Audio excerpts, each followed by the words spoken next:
the future. We came to feel the need.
You're watching TBPN. Today is Friday, November 7th, 2025. We are live from the TBPN Ultradome, the Temple of Technology, the Fortress of Finance, the Capital of Capital. Time is money, save both. Easy to use corporate cards, bill payments, accounting, and a whole lot more all in one place. Ramp.com, baby. The timeline is in turmoil over Again? Sam Altman again. What were we calling it? Backstop Gate? Backstop Gate continues unabated. John, the timeline's in turmoil over Sam Altman. Oh, every single day this week. Time. Every single day this week and last week. It is nonstop OpenAI. What will happen? Is it over? Is it the end of the global economy, or will we, live to fight another day? The main point of debate is over Sarah Fryer's comments that she used the word backstop. She backtracked on her backstop comment and said, I wasn't asking for a backstop of OpenAI equity. I was advocating for this American manufacturing plan. Then Sim for Satoshi is going pretty hard. He says, here's an OpenAI document submitted 1 week ago where they advocate for including data center spend within the American manufacturing umbrella. They specifically advocate for federal loan guarantees, and Sim for Satoshi says Sam lied to everyone. Again. Let's read the specifics. Yes.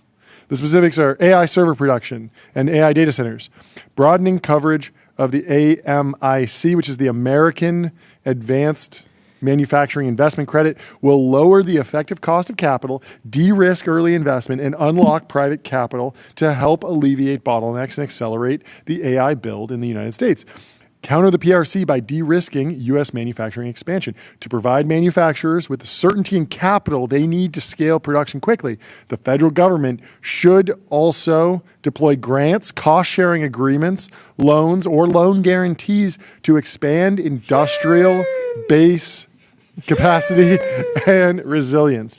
Okay, so loan guarantees. So what's happening here is OpenAI a week ago, and everyone can go and read this letter, which is publicly available on their website, was making the recommendation that the government should effectively treat data centers or AI or token factories, put them in the manufacturing bucket, which would qualify them for similar incentives that traditional manufacturing, defense tech, et cetera. And I don't have a problem with asking the government for a handout. I think that that's actually like best practice. It's actually in your shareholders' responsibility. Like, you have a fiduciary duty to ask the government for as much help as possible. I think that everyone should go to the government right now. Hey, if I'm paying 50% tax, how about we take that down to 20%? How about we take it down to 0%? Like, you have every incentive to ask your person in Congress and your senator, the people in Washington, to do everything they can to support your mission. This has worked out in the past with Elon and Tesla. It didn't work out in the case of Solyndra. But like, the game on the field is, if there are taxpayer dollars that are moving around the board, you want to get those into the industries that are aligned with you. And so the thing that people are taking issue with is that in the opening of his message yesterday, he said, we do not have or want government guarantees for OpenAI data centers. Yes. And that seems to conflict with the message, the letter that they wrote a week ago that is still up on their website. Yes. So if it's what is it? What loan guarantees to expand industrial base capacity? Chat, the X chat is taking the initiative. Just sent the admin a safe to sign. Sure. Send uncapped note. You literally can do this now. There's a sovereign wealth fund. Like it sounds crazy, but like they're ripping checks. Like this is the new economy, and you can be upset about it. But you also have to understand, like, what is the game on the field? You can always advocate for, like, we should change the game. Like, we shouldn't be doing this. Like, I would prefer more of a free market economy. But in the world where we're not in a free market economy, you want to have your company win, right? That's just rational. That's just actually playing the game on the field. Now, it is weird optics to talk about the game on the field. That's something most people don't like doing. And that's very odd. Because when you say, "Oh yeah, this is a one hand washes the other situation," or "Oh yeah, this is a situation where a backstop will allow us to be more aggressive," that feels like the banker saying, "Oh yeah, I knew that the government was going to bail us out in '08, so I was intentionally underwriting loans where it was somebody's fifth house and I knew that they couldn't pay it. I wasn't asking about their job. I wasn't asking about their income. I wasn't asking about their assets." And so I pushed it way further and I made a lot of money and I got out at the top. That's what's really upsetting to Americans because the bailout comes in, the backstop comes in. Yes, it makes sense to rationally do the backstop in that moment. But if some people get out early and then other people get cooked, that's a really bad optics. That's really, really bad optics. And which is why I kind of expect a lot more of the narrative and to shift towards subsidizing and incentivizing, like bringing new energy. You were talking about that yesterday, which directly benefits the labs and anybody building a data center, but it also feels very much in America's interest broadly, right? And it benefits. It theoretically would benefit the average American too. We were listening to Ben Thompson this morning. It wasn't on Restream, one live stream, 30 plus destinations. Multi-stream and reach your audience wherever they are. We were listening to the Stratechery RSS feed. Hopefully Ben goes live at some point on Restream. That'd be awesome. By the way, I think the chat has discovered that yes, this is a turbo puffer. This is a one of Turbo two. Puffer I sent exclusive. the other one to Simon? Oh, over that's amazing. Turbo Puffer. But you can see it looks great, especially with the patch green here. background, the color grade. The production team is on point today. Let's hear it for the production team. So yes, I agree with you on the energy front. I think Ben Thompson, his point today, and Fabs. Yeah, and Fabs too. Yeah, his point today was like OpenAI needs to be crystal clear about the position that they're in, which is that they are the hottest company in the world. There is unlimited demand for their shares. They could be a public company. They could go raise more private capital. They need to be on the opposite end of the risk curve from the stuff that's like, no one really wants to invest in an American fab that might lose money for a decade. Like there is truly much less appetite for, let's go and build a nuclear power plant that might take a decade and who knows. Like when you think about the things that make money in the short term, it's SaaS, right? AI for SaaS. Just go and transform the legacy business with some AI sprinkled on top and just start printing money. Like this is what works. People's concern for government-backed data center lending is that you're lending against chips, which have a really fast depreciation schedule. We don't know, right? There was some pushback. I made the comment, hey, maybe that these things don't depreciate as fast. There was some pushback in the comments. I think everyone kind of agrees that these things depreciate quickly, and so energy infrastructure is the place. Yeah, and if you look at right now, it's CoreWeave's corporate default swaps are now sitting around 500 basis points, jumped up dramatically, and so this is one of the leading neoclouds. 500 basis points, 5%. Yeah, they jumped 5%. They jumped from I think 2 to 5. Oh, okay. I try to find it somewhere in the stack. Yeah. But sorry, I don't mean to ask particular stats, but clearly people are worried about this. And again, this is for a leading NeoCloud, right? We semi-analysis Cluster Max. The updated version came out yesterday. They are only in the platinum. NeoCloud in the platinum tier, and people are worried about them, right? Yep. Potentially, having some bankruptcy risk. And so if you start doing, basically government guaranteed data center lending, you could get in a situation where there's a bunch of new data centers that come online that really don't have a clear pathway to ROI. Yeah. And it just incentivizes the entire stack to just get, really exuberant, right? And again, going back to Sarah Fryer's interview on Wednesday, she felt the market was not exuberant enough. And I think a lot of people disagree with that, right? Yeah. There's been a lot of insanity this year, silliness. Maybe we don't need more, but we will see. The other news that was interesting out of today, the director of the Federal Housing Finance Agency, William Polt, says Fannie and Freddie eyeing stakes in tech firms. Bill Polt, the director of the Federal Housing Finance Agency, said that Fannie Mae and Freddie Mac are looking at ways to take equity stakes in technology companies.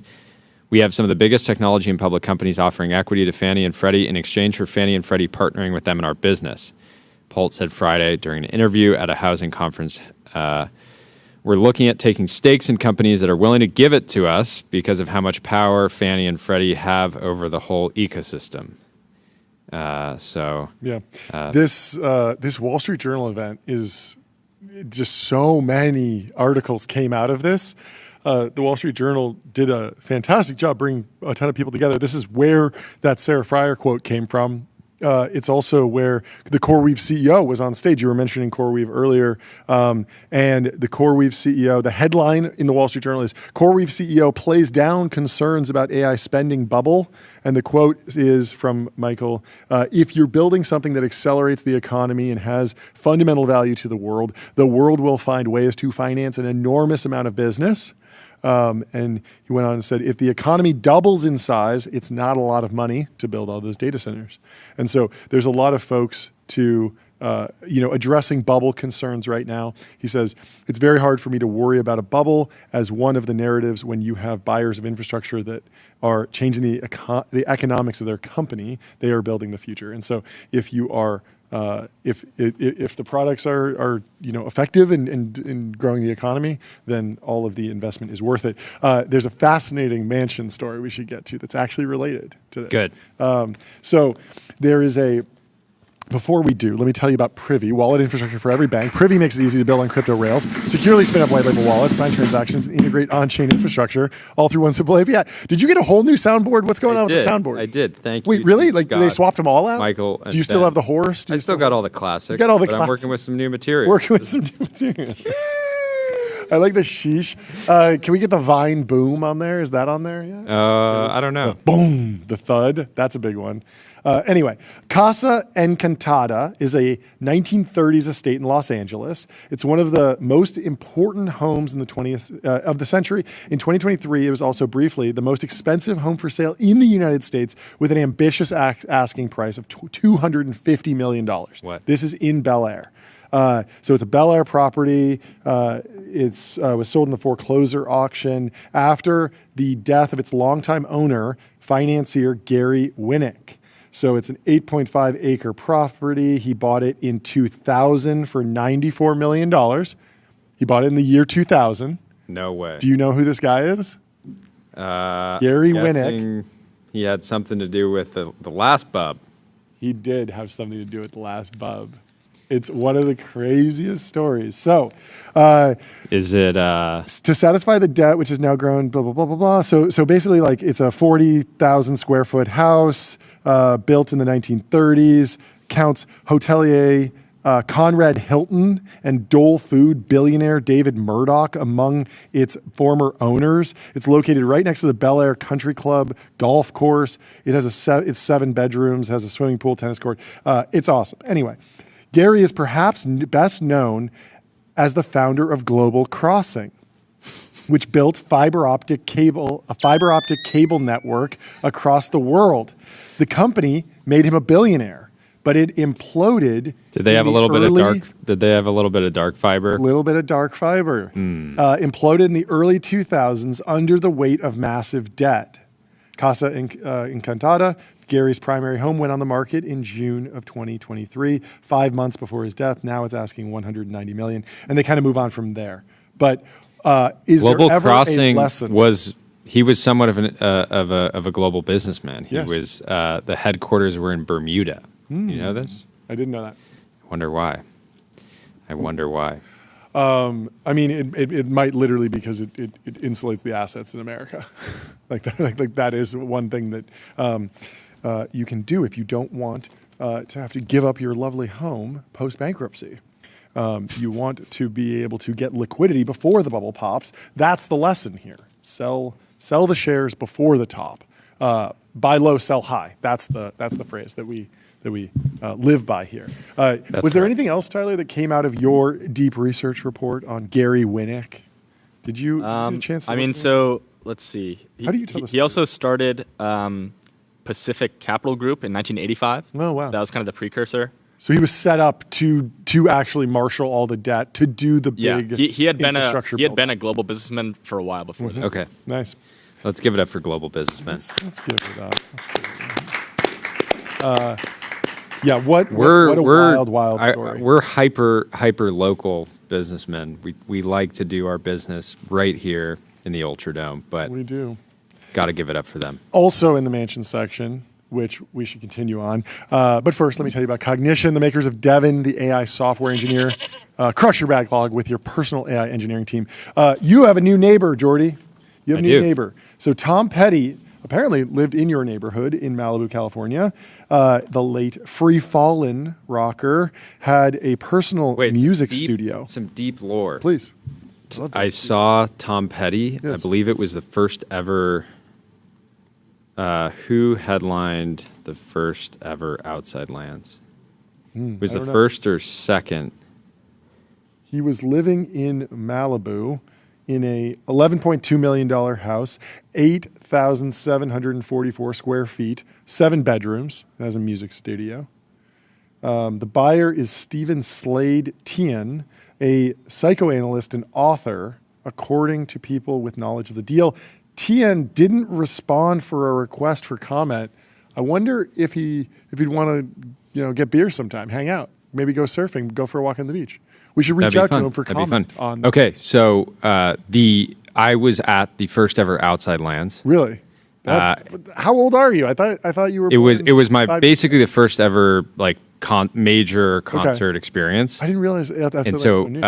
Tom Petty headlined Cool. on Saturday. This was in August of 2008, and that was my first time smelling cannabis. And I was there with my friend and his parents, and I kept asking his friend's parents, what is that stinky smell? It's so stinky. we can't get away from it. Yeah, that's hilarious. And very, very memorable. Very memorable. That's amazing. Do you know where this is? 2.6 acres above Escondido Beach. Is that close to you? Escondido Beach, yeah, good area? it's a few minutes away. Yeah, but it's a gated property. Escondido Beach water is the most views. underrated beach. It was Petty's home for Malibu. decades before his death in 2017. Lead singer of the Heartbreakers purchased the property for about $3.75 million in 1998. Petty turned his guest house into his personal music studio with soundproof rooms for recording music, and said Levi Freeman, who's putting up. There's a 1-bedroom guest suite. Seems like a very nice story. He was from Florida. He shunned the spotlight off stage. He's a member of the Rock and Roll Hall of Fame, best known for songs like American Girl and I Won't Back Down. What a lovely little house. Well, that's always fun.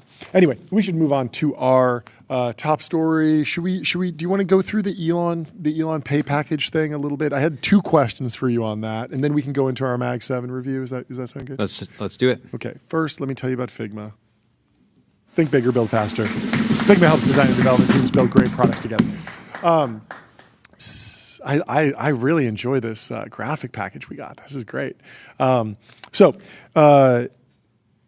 Elon's $1 trillion pay package is done, it's signed, it's approved. I'm sure it will be contested in the courts. It's always contested in the courts. But the Wall Street Journal has a very nice little breakdown of how it works. They have a nice little infographic here I can share, and it kind of shows this is what technology podcasting is. Pull all that about. up, It's holding. Pull that up. Yeah. Pull that newspaper. Yeah, up. yeah. So basically,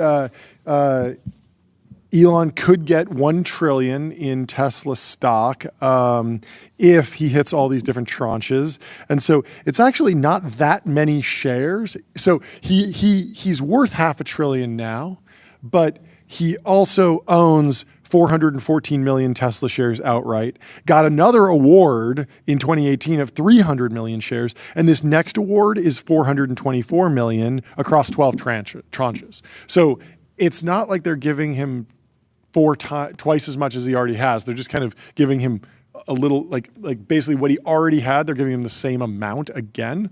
And there's a bunch of things that he has to do. He has to get the market cap really, really high. And then there's also these like qualitative operational goals, or I guess they're quantitative, but 50 billion in EBITDA, 20 million cars delivered, 1 million robots sold, 1 million robotaxis in operation, 10 million full self-driving subscription. Now, some of those are obviously more gameable than others. What's the definition of a robot? If he comes out with a really cheap robot and he sells a bunch of those because it's more of a toy, does that really fulfill the goal? Or like, what's the million robotaxis in operation? What's the definition of a robotaxi? What qualifies? Is it just like a Tesla that is enabled? Yep, and I turn on FSD and my friend rides in it for one day. Is there anything for actual rides? There's 10 million full self-driving subscriptions. Yeah. And so some of these are more gameable than others, but the market cap really isn't. How many full self-driving subscriptions are there today?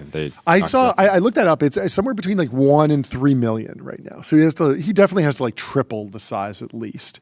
Robotaxis obviously goes from like 0 to 1 million because there's barely any on the road. He hasn't sold any robots, so 1 million would be entirely new robots. He's obviously delivering a lot of cars. And on the EBITDA front, 50 billion in EBITDA. Company did like 13 last year, so that's a huge increase in EBITDA. I mean, 50 billion in EBITDA is a lot of money, but it's not 20x where he is right now, and neither is the market cap. Like he only has to take the market cap to 8.5 trillion, and Tesla's already worth $1 trillion. So it's within striking distance. The market cap is now around 1.5 trillion actually.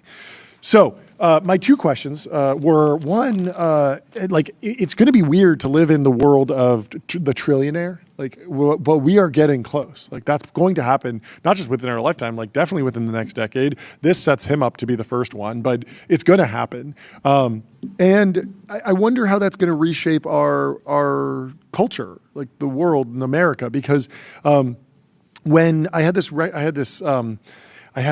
realization that when billionaires became so prevalent and prominent, there was a lot of heat that was taken off the millionaire. Like if you're just like a guy, I have an HVAC billionaires business. are the heat shield. Yeah, exactly. Like, I'm a millionaire. I have a boat. I go to Bass Pro Shops, but like, I'm not getting protested because I have $1 million in my house and boat and isn't it like practice. Or 1 out of 10 Americans is a Yeah, so the millionaire became more accessible, and the billionaire became the thing that the society scapegoats for all the problems. Yeah, approximately 9.4 to 9.5% of American adults are millionaires. Yeah. My question was, what do you like? What happens to the billionaire when trillionaires come in?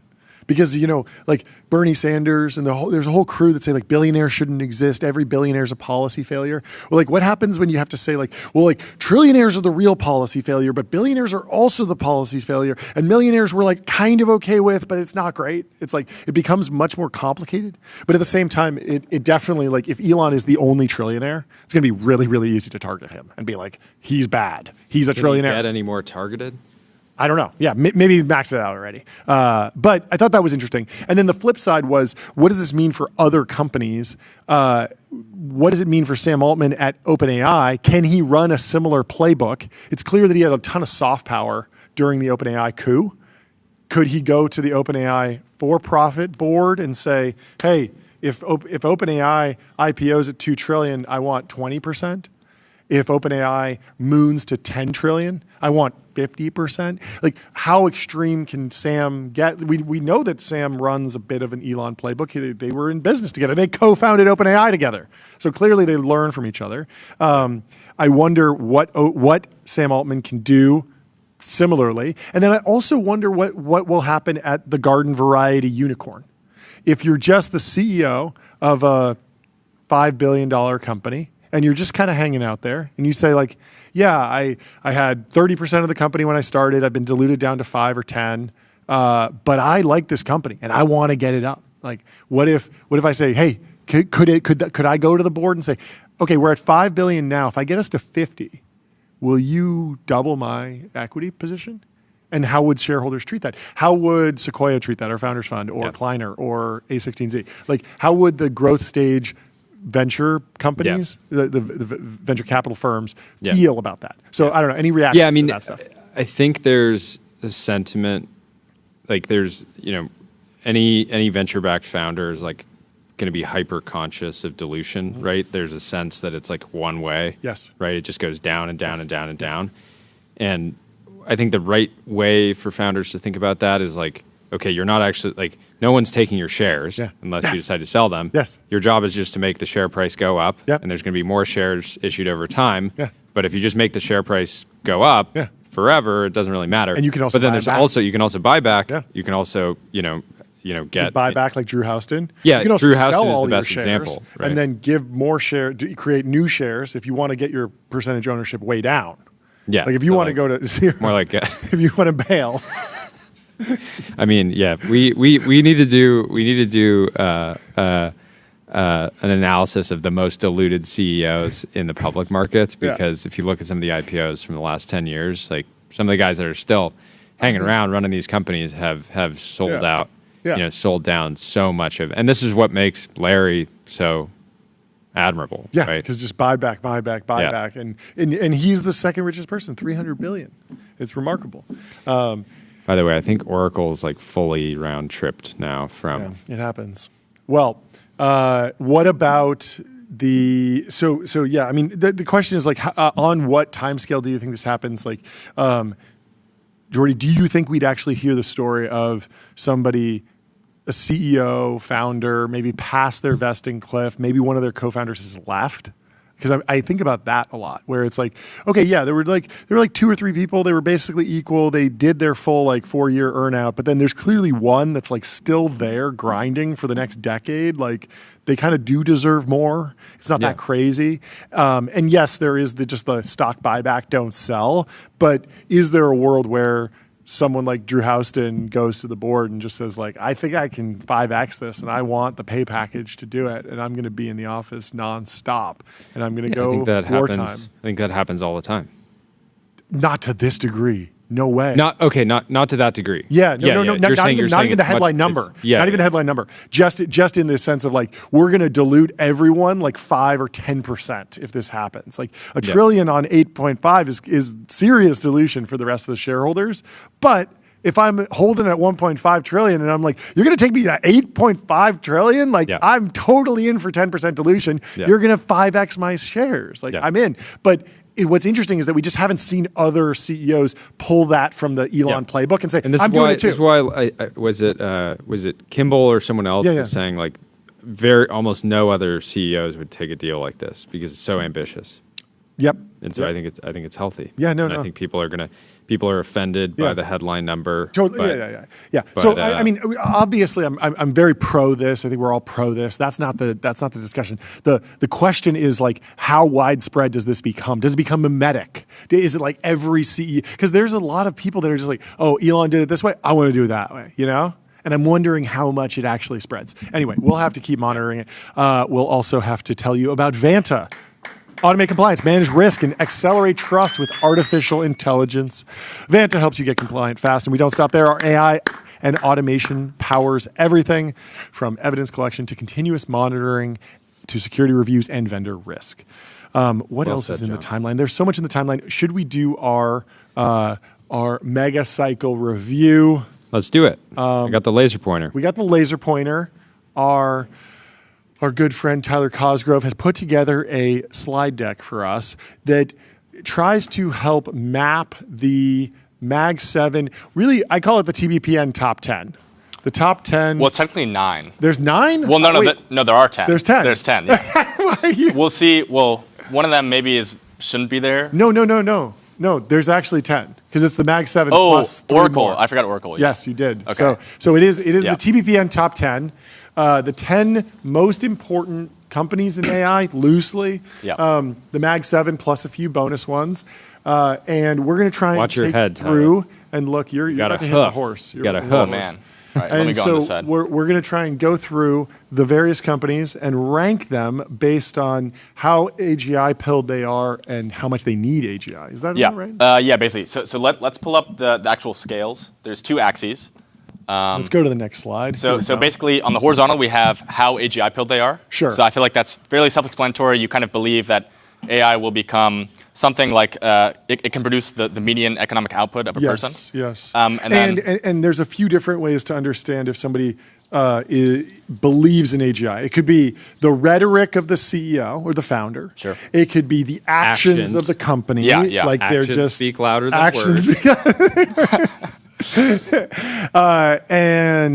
Is there anything else that could lead someone to show that they believe in AGI? I guess it's mostly just the actions and the words, right? I mean, those are the main things that you can kind of do as a person. Okay. Say or do things. We have it then. We will be judging them by both their actions and their words. Yeah. So then on the vertical axis, we have how much they need AGI. Okay. So I think this is maybe a little harder. I want to qualify this. Yeah. So, I mean, this doesn't necessarily believe that you have this kind of sentient, AI that's Sure. as good as a person. Yeah. But I think it more so in this context just means that AI will continue to become more and more economically valuable. Yes. To where you can kind of sustain, building more and more data centers. Yeah. You can do more and more capex. This kind of there's a stuff. little bit of like, how much will this company be transformed if the AI wave And plays out well? If AI doesn't play out well, how chopped are they? How cooked are they? Exactly. That's a great exactly. framework.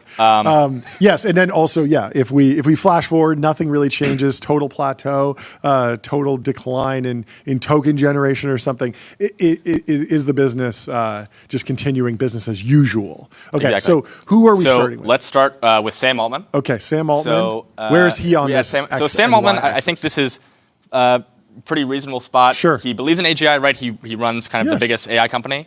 He also needs AGI because if you imagine that, if the models stagnate, right, they have a lot of capex they need to fulfill. Yeah. If models stagnate, like what are they going to do? Maybe the margins somehow work out, but Yes. you're probably not in a good spot if models get worse or Sure. if people start using AI less. If Sure. you're Sam Altman, but he's also not, in the top corner. Okay.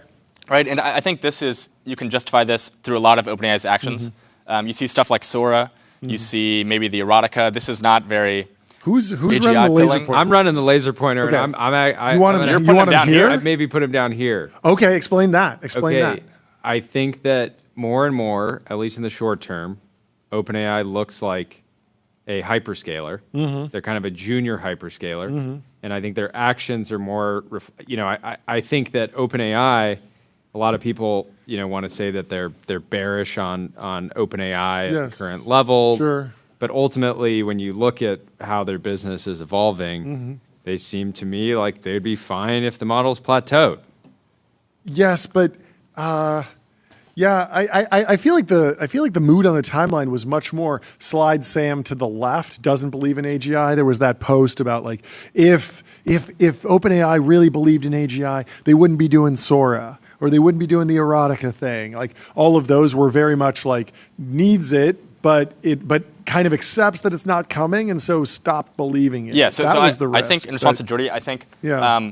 because it's not like the vertical axis is also just about like if it's going to continue to be economically useful. So if people just stop using AI in general, or like people if the kind of revenue stops accelerating or any of this stuff, I think OpenAI will be in a bad spot regardless of the models like actually getting much better. Like if they just make the models much more efficient to run, you could say that's not very like AGI pilling because the models aren't getting a lot better. Yeah.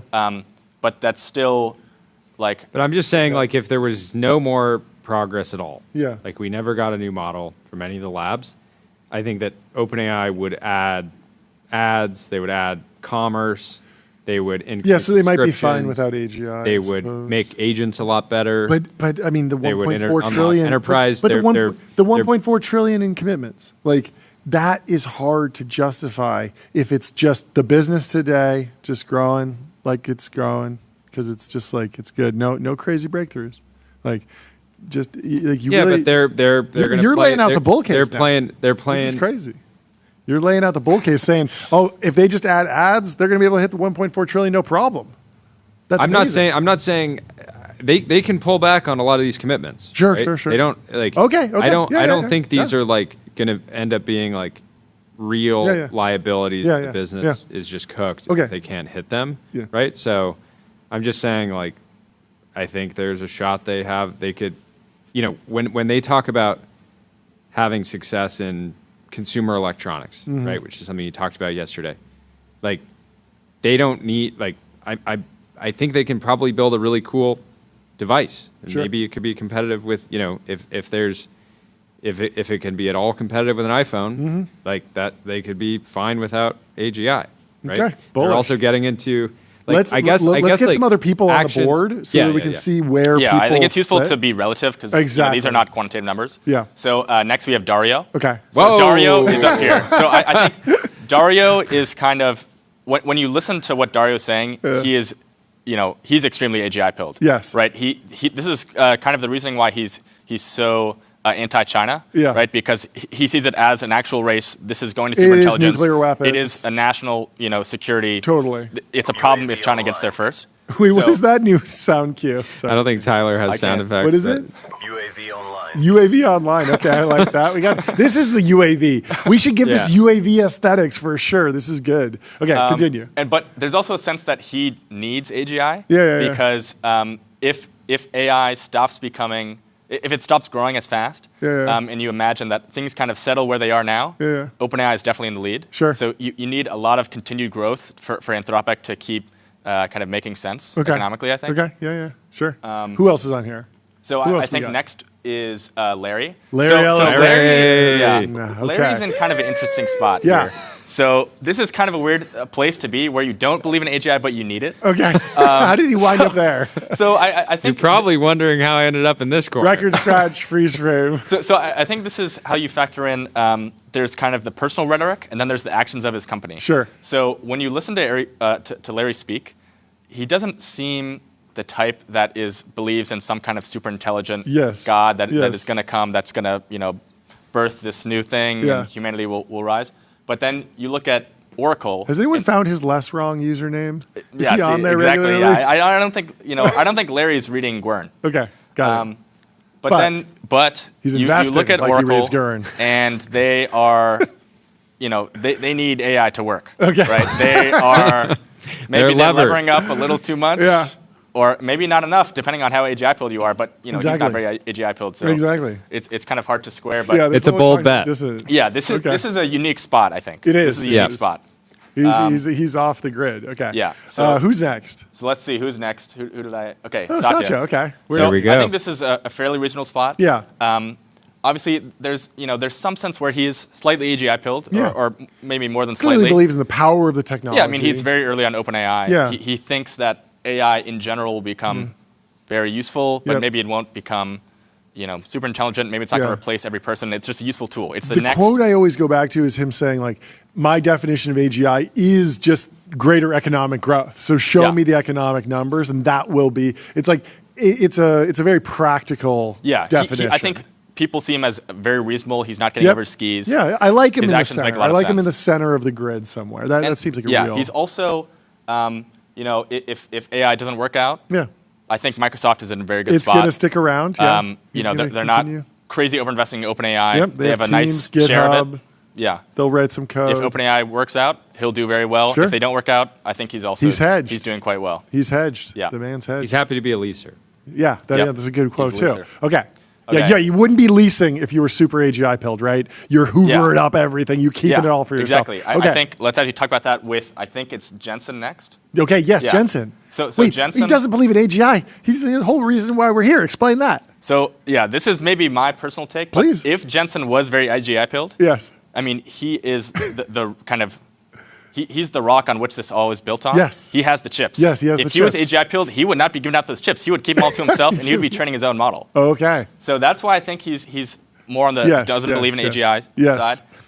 But if there's any kind of downturn in the AI economy, could you put Sam like potentially closer in this direction too, because he's talking about getting into the like compute reselling. Cloud, reselling for sure. So like if there's so much demand, and the models are progressing so quickly, wouldn't you want to just hold on to all that compute yourself? I think this would also be interesting to see over time. Like Sam has definitely shifted leftwards over time. Yes. He's moving. He's moving. Basically, this summer, you've seen a lot of the actions of OpenAI. They seem less and less AGI I mean, built. pretty much everyone has been like moving the AGI timelines outward, which you could transform into no longer believing in AGI. It's more just like the timelines have gotten longer this year, broadly. Pretty much everyone. Dwarkesh updated his timelines. There was a new blog post yesterday. It was basically AI 2027. There was a new one. It was AI 2032. So it's basically very is it the similar same arguments. team? Different team, but the team of AI 2027 was promoting it. AI 2027 should be like, it was actually AI 3027. we're off by 1,000 years. Typo. We're AI 3027. We couldn't get that domain. We're just off by 1,000 years. Continue. But there's definitely the sense where if AI, there's a downturn, Jensen, the stock is going to go down. But it's not going to go down as far as Larry, right? Because they're still not on. They don't have insane. This CapEx. is not financial advice. Yes. They don't have completely unreasonable capex. They're not levered up. Sure. That I know of. Oh yeah, their Z-score is through the roof. Their Altman Z-score is through the roof. Z-score is through the roof. They're looking pretty safe. Yes. Okay, let's see the next one. I believe. Okay, Sundar. He believes in AGI more than Satya, you think? Yeah. Well, I think you can see this in kind of. Just they were even earlier in some sense than Satya, right? With DeepMind. Yeah. So I think AI has played a fairly big part in the Google story very recently. Yeah. They've always, I think, basically for the past 10 years, they've been trying to get into AI. Maybe their actions didn't actually do much, but they were the Transformer paper. Yeah. Gemini now is applied AI. Like they're actually applying. They built AI self-driving for cars. Discovery. And core Google search is just an AI product. It's just an index on information. They're organizing the. Also, compared to Satya, Gemini is a frontier model. Totally. Gemini 3 is supposed to be this incredible model. Everyone's very excited. Satya is not. Microsoft is not training their own base model yet. Yeah, and also like there is a little bit of like, if you really believe in AGI, the actions that we see are you like squirming and being like, I gotta get in. It doesn't matter if I'm 1% behind or 10% behind or 80% behind. I gotta get in. And I think we know someone who's doing just that. Gabe in the chat says, is this AGI or AG1 from Athletic Greens? Like, needs AG1. Needs AG1. Fine without AG1. Believes in AG1. No, we're the only podcast that is not partnered with AG1. But we do like green. Green is our hero color. Yeah, let's go to the next person. Okay, but also before then, I think Sundar is also definitely below this line because Google has been doing very well. AI was at first. People thought of AI as like, oh, this is gonna destroy Google. This is bad for Google. So if AI doesn't work, then Google's just in the spot they were before, which is doing very well. If AI does work, then Gemini is one of the best models. They'll do very well too. Speaking of Gemini, Google AI Studio created an AI-powered app faster than ever. Gemini understands the capabilities you need and automatically wires them up for you. Get started at ai.studio/build. Yeah, continue. Okay, so I think, next is Zuck. Yes. So Zuck is also kind of in an interesting spot. Yes. I think Zuck is actually someone who has shifted rightward. It's fascinating. Yeah. So I agree with this. You've seen this. For a while. He's been traveling. Yes. Yeah. So for a while he was doing open source. Yeah. Which, in some sense, it's very AGI appealing because you're building it, you're training a model, right? It's like you're moving the frontier forward. Yep. But it's open source, which you can kind of think as being you're trying to commoditize everything. Yeah. You don't think that there's going to be some super intelligence that will take all the value that you need to hold on to. You can kind of give it out. Yep. And now he's kind of moved towards closed source. We're going to get the best people. We're going to train the best model.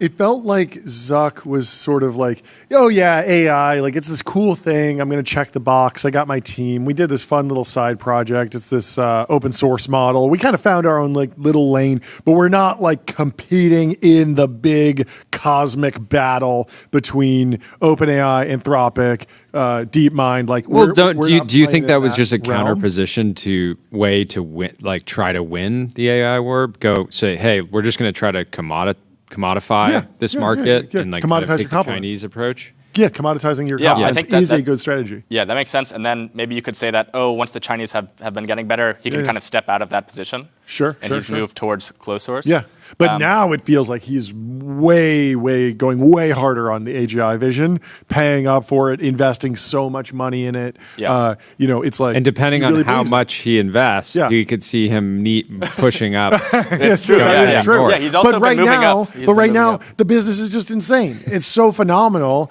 that even if he winds up spending all this money and they don't even get a frontier model, and like all the researchers are like, yeah, we didn't discover anything and we're just gone. Like the business is fine because it's such a behemoth. So that's why he's fine without AGI. After earnings, they took a fairly big hit. Yep. So maybe he should be a little bit higher. Yeah, but maybe, I think maybe a little bit Meta higher. broadly is still a very safe play if AI doesn't work out. And it was the same thing Even more during so. the metaverse. It was like he believed in the metaverse, he invested in the metaverse, but he never needed the metaverse. And so after the stock sold off like crazy, it went right back up because everyone realized, but wait a minute. he's also raising debt off the balance sheet, which could push him up into this zone, right? If he's like, if you're worried about, why don't you just carry it yourself? Yeah. Why don't you carry it yourself? Yeah. What do you believe in AGI? Yeah. Just let it ride. Yeah. That's okay, right. who else are we missing? Okay, so we I have think most of the Mag next 7 now. Is Jassy? Oh, Elon. Okay. Elon. Yeah. Okay, Elon. Obviously. So Elon, he's been AGI pilled, I think, for a very long time. Super AGI pilled. I agree with that. OpenAI co-founder. Even before that, I think he was fairly big in the safety space. Totally. You see him even on Joe Rogan. He was talking about AI safety. He still believes this is it. an important He thing. hasn't backed off. And AI safety is important because it's going to become super intelligent. It's going to take over the world. We need to be safe. Totally. Even this was part of the dialogue around the new comp package, wanting the voting power to be able to be part of securing his robot army. Oh yeah. Interesting. Yeah, I think robots are very underrepresented on this board. Totally. And Elon is kind of the main player in that space right now. Yeah, so he talked yesterday about humanoids being sort of an infinite money glitch. And I feel like you kind of need AGI in order to kind of unlock the infinite money glitch. Yes, but at the same time, very strong core business. The cars don't need AGI. The rockets don't need AGI. Starlink doesn't need AGI. So he's not entirely indexed on it in the way the foundation labs are, right? Yeah, there's definitely a significant part of the Tesla market cap that is basically betting on robots. Totally. But there's also a big part of it that's just. But that's why he's in the middle of the needs or fine without. It's like he is betting on it. He's not betting everything on it. Is needs. Yeah, but that's just one piece of the AGI more than SpaceX. Yeah, SpaceX seems very uncorrelated with the AI. Totally. Unless you have the data centers. He's happy to be a telecom baron. He's happy to be the new Verizon. Who else is on so here? I believe now is Andy Jassy. Jassy. Yeah, so he is, I think broadly, does not believe in AGI, although he, fairly major stake in Anthropic. Which maybe is very AGI playing, but they have not. He's hedging with Anthropic. Yeah, I think that's basically what you can say. He doesn't seem at all worried about kind of the core business. AWS seems to be and isn't Google building their position in Anthropic? I saw some headline about that. Yeah. That was wild. Imagine. Sundar, such a beast. Sundar and Satya, really, both of them. They just have huge stakes. Broadly, Andy Jassy seems very quantitative. He's focused on the numbers, realistic. He's not making these, grandiose statements about the future of intelligence or what humanity is going to be like. Yeah, when you look at the AWS earnings, it feels like they invest when the demand shows up and they build data centers when there is demand, and they are not in the business of doing, a 10-year hypothetical sci-fi forecast based on breakthroughs. So Ben Thompson on the recent Sharp Tech, we were listening to it on the way in, he was talking about how Amazon has repeatedly said, hey, we're supply constrained. We have a lot more demand than we can fulfill. with this new deal with OpenAI, the $38 billion, which only got announced Monday, which again feels like forever ago at this point. But Ben was kind of hypothesizing that they kind of let OpenAI jump the line because that $38 billion deal was starting effectively immediately versus some of the other, like Larry's deal with OpenAI was announced. This like massive backlog is revenue that cannot be generated in a meaningful way today because they have to build the data centers that can actually deliver the compute. Yeah, I mean, and Amazon has been building data centers. They're building data centers. They built all the data centers for Anthropic, but it still seems very kind of restrained. It's not overly ambitious. Anthropic has had issues with capacity, and it's probably because Andy Jassy doesn't want to get over his skis. He doesn't want to build too much. So I think that's why he's kind of on the left side. And also, I mean, if you think AI doesn't work, and we're going to kind of be in this, the same spot of Web 2.0, you need AWS, you need your EC2 server. I think he's very well positioned there. And then I think the last one is Tim Cook. Tim Cook. Whoa. So let's hear for Tim Cook. Criminally underpaid, but has done a fantastic job not getting over his skis. Yeah, this one I think is Goat contention. Fairly self-explanatory. He seems... He doesn't believe in AGI. He doesn't believe in LLMs. He doesn't believe in chatbots, apparently. I don't know. The new Gemini deal signaling. As of 2 years ago, Apple was like, we're not doing that stuff. There was that famous... Or 3 years ago. But I think what's under discussed, my takeaway from our conversation with Mark Gurman and Apple's ambitions around their new LLM experience with Gemini is that I think that there's a very real scenario where Apple wants to compete for the same user base as OpenAI.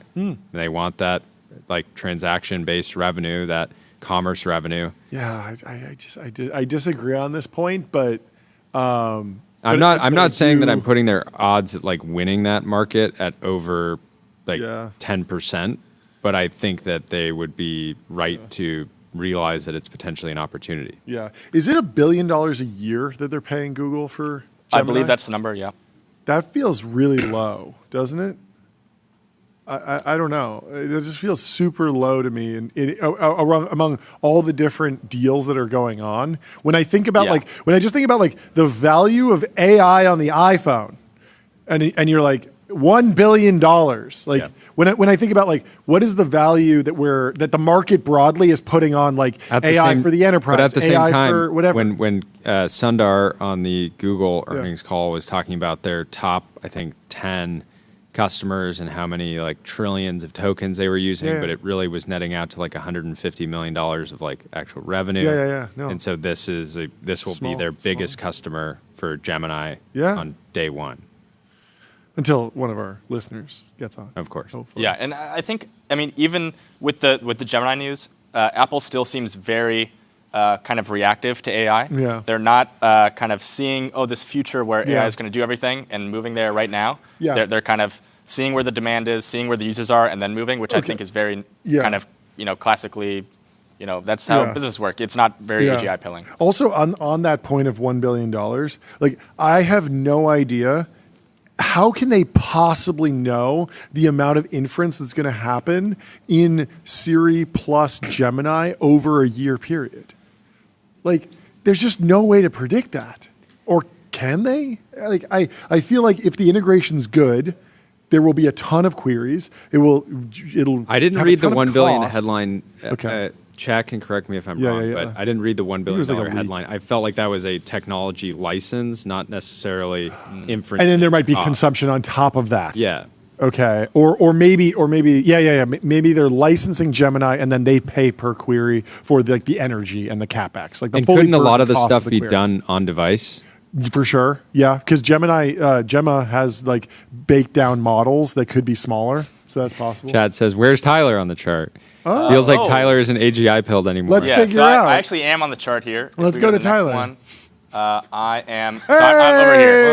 Whoa. So Yeah, I think I'm very AGI pilled, right? I'm ready for the Dyson sphere. Yes. I think it's only a matter of years, handful. Only a matter of years. It's a couple thousand, 100,000 days away. You need to publish a blog post. 100,000 AGI days 2026. AGI 2025. AGI We still have a month left. We still have a month left. Yeah, we got a month AGI left. on Christmas. This Christmas. It's coming this Christmas. Yes. This holiday season. I love it. But why do you need AGI? I think I also need AGI. Why do you need AGI? Well, I mean, look, if you look at the current jobs data Yes. for like college-age students Oh, or yeah, you're post-grad, cooked. it's looking pretty bad. It's bad. So I think you kind of need AGI to really boost the economy. If AI does not work, the macro economy is looking not good. Oh, sure. Okay. So You I feel need it. pretty bad about my job outlook Okay. without AGI. Sure. Even though you're already employed. That's hilarious. Well, thank you for taking us through Chat wanted to know, where would you put Lisa Su? AMD. Yeah, so Lisa Su, I think she's broadly been quite reactive, actually. You've really only seen AMD start kind You of don't get making, credit for being reactive, is what you're saying. Yeah, I think it's really only over the past year maybe that she's been making any kind of deals, right? You saw George Hotz maybe a year or two ago basically trashing AMD chips for how bad they were in. But maybe she's given so usage. much of the company away. Maybe she thinks that shares won't have very much value in the future. She's like happy to just give away 10% of the company.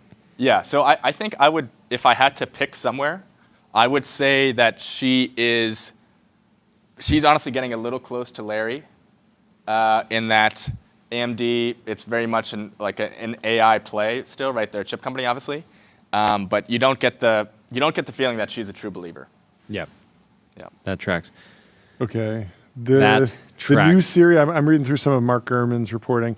Speaking of Apple and AI, the new Siri is planned for March, give or take, as has been the case for months. Apple has been saying for 9 months it's coming in 2026.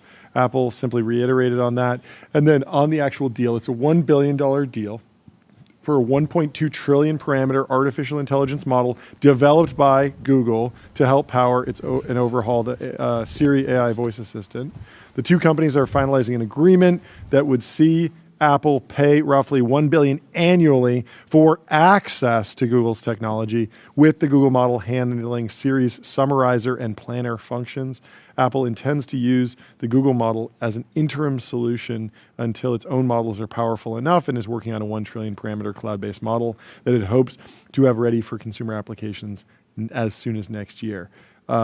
That is interesting. I feel like they're going to have to pay a lot more to actually run all the queries, generate all the tokens.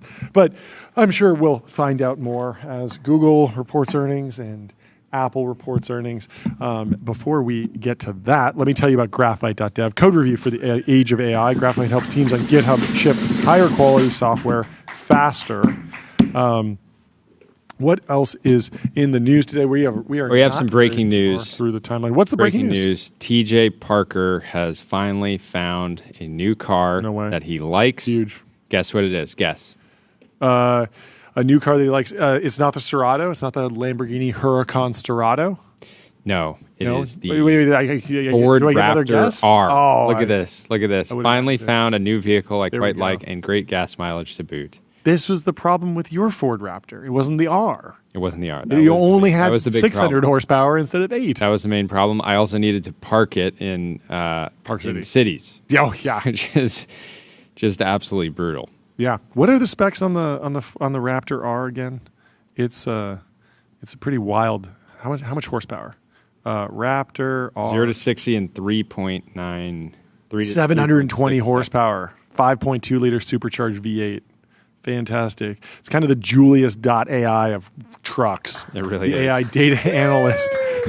Connect your data, ask questions in plain English, get insights in seconds. No coding required. I'm trying to go through the timeline. We got Will Manitis talking about some other stuff. Let's pull up this post from Pegasus since it's relevant to the overview we just did. Pegasus says, Altman today, of course he's talking about yesterday, we were looking at selling compute, but we need as much as possible. Zuck last week, we could sell compute. Are we in a compute shortage or not? Because both are saying they're buying as much of it as they can and thinking about selling it. That's very interesting. Yeah. I mean, the supply and demand dynamics. I like that story about Jensen, where like he understands the dynamic here, but there's still, you get kind of crushed if there's a sell off in terms of demand. Like you just have to go back and study what was going on during the crypto boom for NVIDIA. Like during the crypto boom for NVIDIA, it was like buy as many as possible, just ramp, and then they literally had a glut. And I can completely had a glut, and they took huge write-offs because they were making so much. The steel man here, if you're a large tech company and you have the ability to and the financing capital to buy a lot of GPUs, it's not the worst idea to buy as much as you can so that you have preferred access to it, and then resell some if you have more than you need, right? Yeah. But the question is, historically, that has not have been how things have been done. Like I understand the pitch there, but I mean, we just talked to David Baszucki from Roblox, and he was saying that look, we had our own on-prem, but then we had spikes of demand. And so we went to the hyperscalers for that because they can load balance across, well, people are playing Roblox here, and then maybe they watch some Netflix over there, and they are storing, all sorts of different data. And there's different workloads that happen at different times. And so traditionally, the hyperscalers have been able to service like multiple users across them, jumping straight to selling compute. I think that the timelines are a little bit funky on this one. It seems odd. It seems rushed, especially when your core product is growing so quickly. Like Google Cloud Platform was released 7 years after Google launched. Same thing with AWS. Same thing with Azure. Like these were very mature businesses, very stable businesses with cash flow that were able to justify the investment. It was not something that was done as part in the growth phase as much. I don't know. Speaking of other wild, new business lines, Elon apparently confirmed that Tesla is going to build a semiconductor fab. Yep. I've been advocating for this for a long time. I'd love to hear what Elon had to say. But first, let me tell you about Fall, the generative media platform for developers. The world's best generative image, video, and audio models all in one place. Develop and fine-tune models with serverless GPUs and on-demand clusters. Let's play Elon. What do we got here? Let's play Elon on X. From our suppliers, it's still not enough. So I think we may have to do a Tesla Terafab. Whoa. Great name. So that is a bombshell. It's like Giga, but way bigger. Tera, yeah.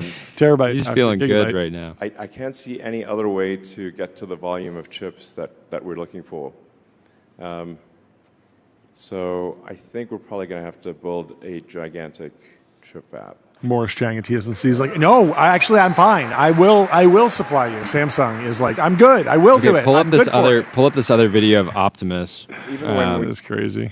Because there was some new moves of Optimus getting jiggy. Let's see. It is at the bottom of the Tyler app. Look at this. Let's see. Look at this. Okay. So this was shown in contrast to the first Optimus, which was just a guy in a suit. That was This thing has motion. Yeah, it's not bad. This feels like getting pretty close to Unitree level. Definitely at that level. I don't know. Imagine you're working late at the office one night and this thing just walks out onto the floor and starts looking at you and doing these moves. Yeah, weird. It's so weird how these new projects, like, they seem like a lot. I understand why a lot of people look at this with skepticism, but at the same time, like, it just doesn't seem that complicated to just manufacture that thing and ship it. Like they do it at in China, they do it all over the place. This doesn't seem that insane. And at the same time, like, Apple couldn't ship a car. So like these new projects, like, they do kind of. Elon's shipped some cars though. Yeah. I meant it more as like if you're doing one thing, it can sometimes be hard to branch out into the other thing. I remember a few weeks ago, there was a headline around Tesla ordering like 600 million worth of actuators. Yeah, like it seems like they're going So it into seems some like sort they're- of production. Yeah.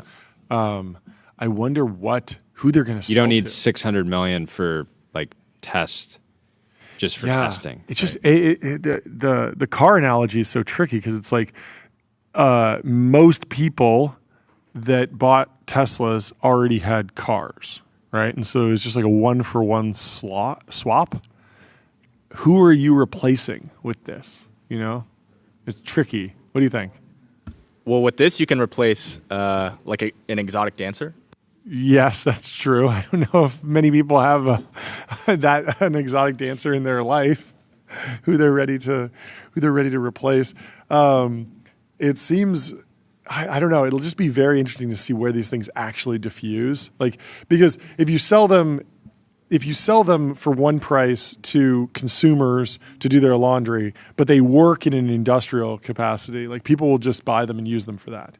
But when we talk to people who are in industrial environments, they're like, I definitely don't want a humanoid robot for that. I'd rather just like a big, massive robotic arm that's like bolted to the ground and can actually lift like 10,000 pounds as opposed to one that can only lift like 50 pounds. I don't know. Ryan says they're going to sell them to the police. We'll see. Maybe. They certainly would be, I don't know, backup. I think they would be pretty effective deterrents. Right? Maybe. I like Vittorio having some fun on the timeline, going viral, getting community noted. Vittorio said, Elon Musk now has $1 trillion in his bank account. That's 1,000 times $1 billion. He could give every single human on Earth 1 billion and still be left with 992 billion. Let that sink in. People love this funny math whenever it drops. What else is going on? The humanoid. Yes, China has a similar humanoid robotic project, although it's way, way scarier because it went full Terminator mode on this. Of course, this one is hooked up to power, but... Yes, so this video was in response to earlier this week, there was I think it was Unitree like presentation, and they brought out this new robot, and it was walking with such like swagger, natural gait. Yeah, basically that people thought it was actually just a person in the suit, and it was not. And so they replied with it fully stripped down. That is remarkable. Yeah. Oh, because they put like the suit on the robot. Yeah, it was like a Neo, kind of like the 1X robot. We're getting spooky territory. This is pretty crazy. Oh, wow. Yeah, it does look human. I'm looking at the other video. Sorry. Let me tell you about Turbo Puffer. Search every byte. Serverless vector and full text search. Built from first principles and object storage. See all these fast, new logos, 10x, John? cheaper. You see these new logos? Oh, wow. Stacked. Absolutely stacked. They're cooking. Chris Backey says, in the last 10 months, 3 very talented friends have joined separate hot early stage startups in senior roles and quit after realizing that the company's actual revenue was significantly less than what the founder had told them during the interview process and shared online. Few things to clarify. I'm not joking. In two of the 3 cases, it would be hard to tell that you were joining a bad actor company on the surface. Solid investors, founders worked at unicorn companies. The third was maybe more obvious. The only ones who really lose here are the employees. The investors have 200 portcos and can afford some losses. And our industry doesn't really pursue founders over fraud/misleading information up to a certain point. 4, if you're thinking about joining an early stage startup, ask to see their Stripe and or signed contracts before you join. Not bad advice. Yeah, again, this going back to spring, right? That just felt like there was this, like, every founder was feeling this insane pressure to show like 1 to 10 million of like a 1 to 10 million ramp that was just insane. Yeah, and the weird dynamic is that like as that pressure ramps up, you just get more and more incentive to fake it with community adjusted ARR and contracts that don't actually stick and all sorts of different twists on something that's like, is it actually cash? Is it actually people coming in? Are they on long contracts? The quality of revenue has been maybe degrading, but also just maybe it's just been easier to game than ever. Or there's been more incentive to game it than ever. So stay safe out there, folks. Kazakhstan has signed an Let's MOU go. to buy up to 2 billion of advanced chips from NVIDIA. Let's hit the gong for Kazakhstan. Warm it up, warm it up, warm it up. Boom. Great hit. Great hit for our friends in Kazakhstan. Good to see them getting into the game. Does Borat take place in Kazakhstan? Isn't that the whole thing? Maybe they should do Borat 3 about data centers. Love that. He goes to a data center. Sacha Baron Cohen on data centers would be on the AI. Reprises his role, all to bring AI to Kazakhstan. Sacha Baron Cohen doing a doc on AI in general. Incredible. It'd be amazing. So I can use it to do better web search. So I can use it as an autocomplete. You're not doing the Borat voice, brother. I'm not going to do the Borat voice. I will do the profound voice. Get your brand mentioned in ChatGPT. Reach millions of consumers who are using AI to discover new products and brands. Go get a demo. The Kobayashi letter says breaking NVIDIA's losses accelerated to negative 5% on the day, now down 16% since Monday's high. That marks a drop of 800 billion since Monday. Wow, that is a wild sell-off. Didn't Tyler quote this and say, is this bullish or something like that? No, that was on the DoorDash. They went down 20%. Everyone's down 10 or 20%. We need whether you beat or miss, you're going down. Wait, is this true, Rigov? Ari Emanuel said he's working with Elon to bring Optimus to the UFC? That would be incredible. Please don't be fake news. Please don't be fake news. We need robots in the UFC. I mean, Rogan and Palmer Luckey were talking about it on their podcast, and it certainly seems like a hilarious and wild thing. Even just as an exhibition match before the real UFC, get an Optimus. Though, here's a question. Would Elon want a human to thrash on Optimus? Is that good for his brand, or would he want Optimus to win? And if Optimus wins, then is that actually entertaining? I don't know. I think putting Optimus up against the best MMA fighters in the world is fine. It's impossible though, right? Because if you just kick metal, you'll just break your foot. And if you punch metal... this was Ari Emanuel at the All In Summit. Yeah. It was released, I guess, one day ago. Oh, interesting. But he was talking about wanting Wait, what a crazy timing. That's so He that's says, so interesting. I saw what he's creating. The man's a genius. I want to do a UFC fight with his robots. Yeah. Very cool. Heisenberg is sharing a little bit of red here. Microsoft down 10% in the last 8 days. NVIDIA 12% in the last 4 days. Palantir at 16%.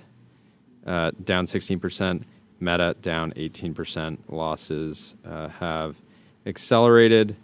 Compound 248 was sharing yesterday. He's like, when I clipped this, I didn't expect to crash the markets globally, but he certainly, that clip seems to have played a part in this little sell-off. Always take a victory lap for having world historic consequences. I actually think that particular clip was like less than 5% of the total views on that clip because there were other people that clipped it and it got a lot of views. For sure. It went everywhere. But always claim victory. That's the lesson. That's right. Anyway, we have our first guest of the show, Katherine Boyle from Andreessen Horowitz, joining us. She's in the Restream waiting room. Welcome to the TV Ultradome, Katherine. How are you doing? It's great to be here. Good to see you guys. Why are you playing the night vision goggle sound? Jordan got a new soundboard today. I felt a little tactical. I felt a little tactical. It's great to see you. Great.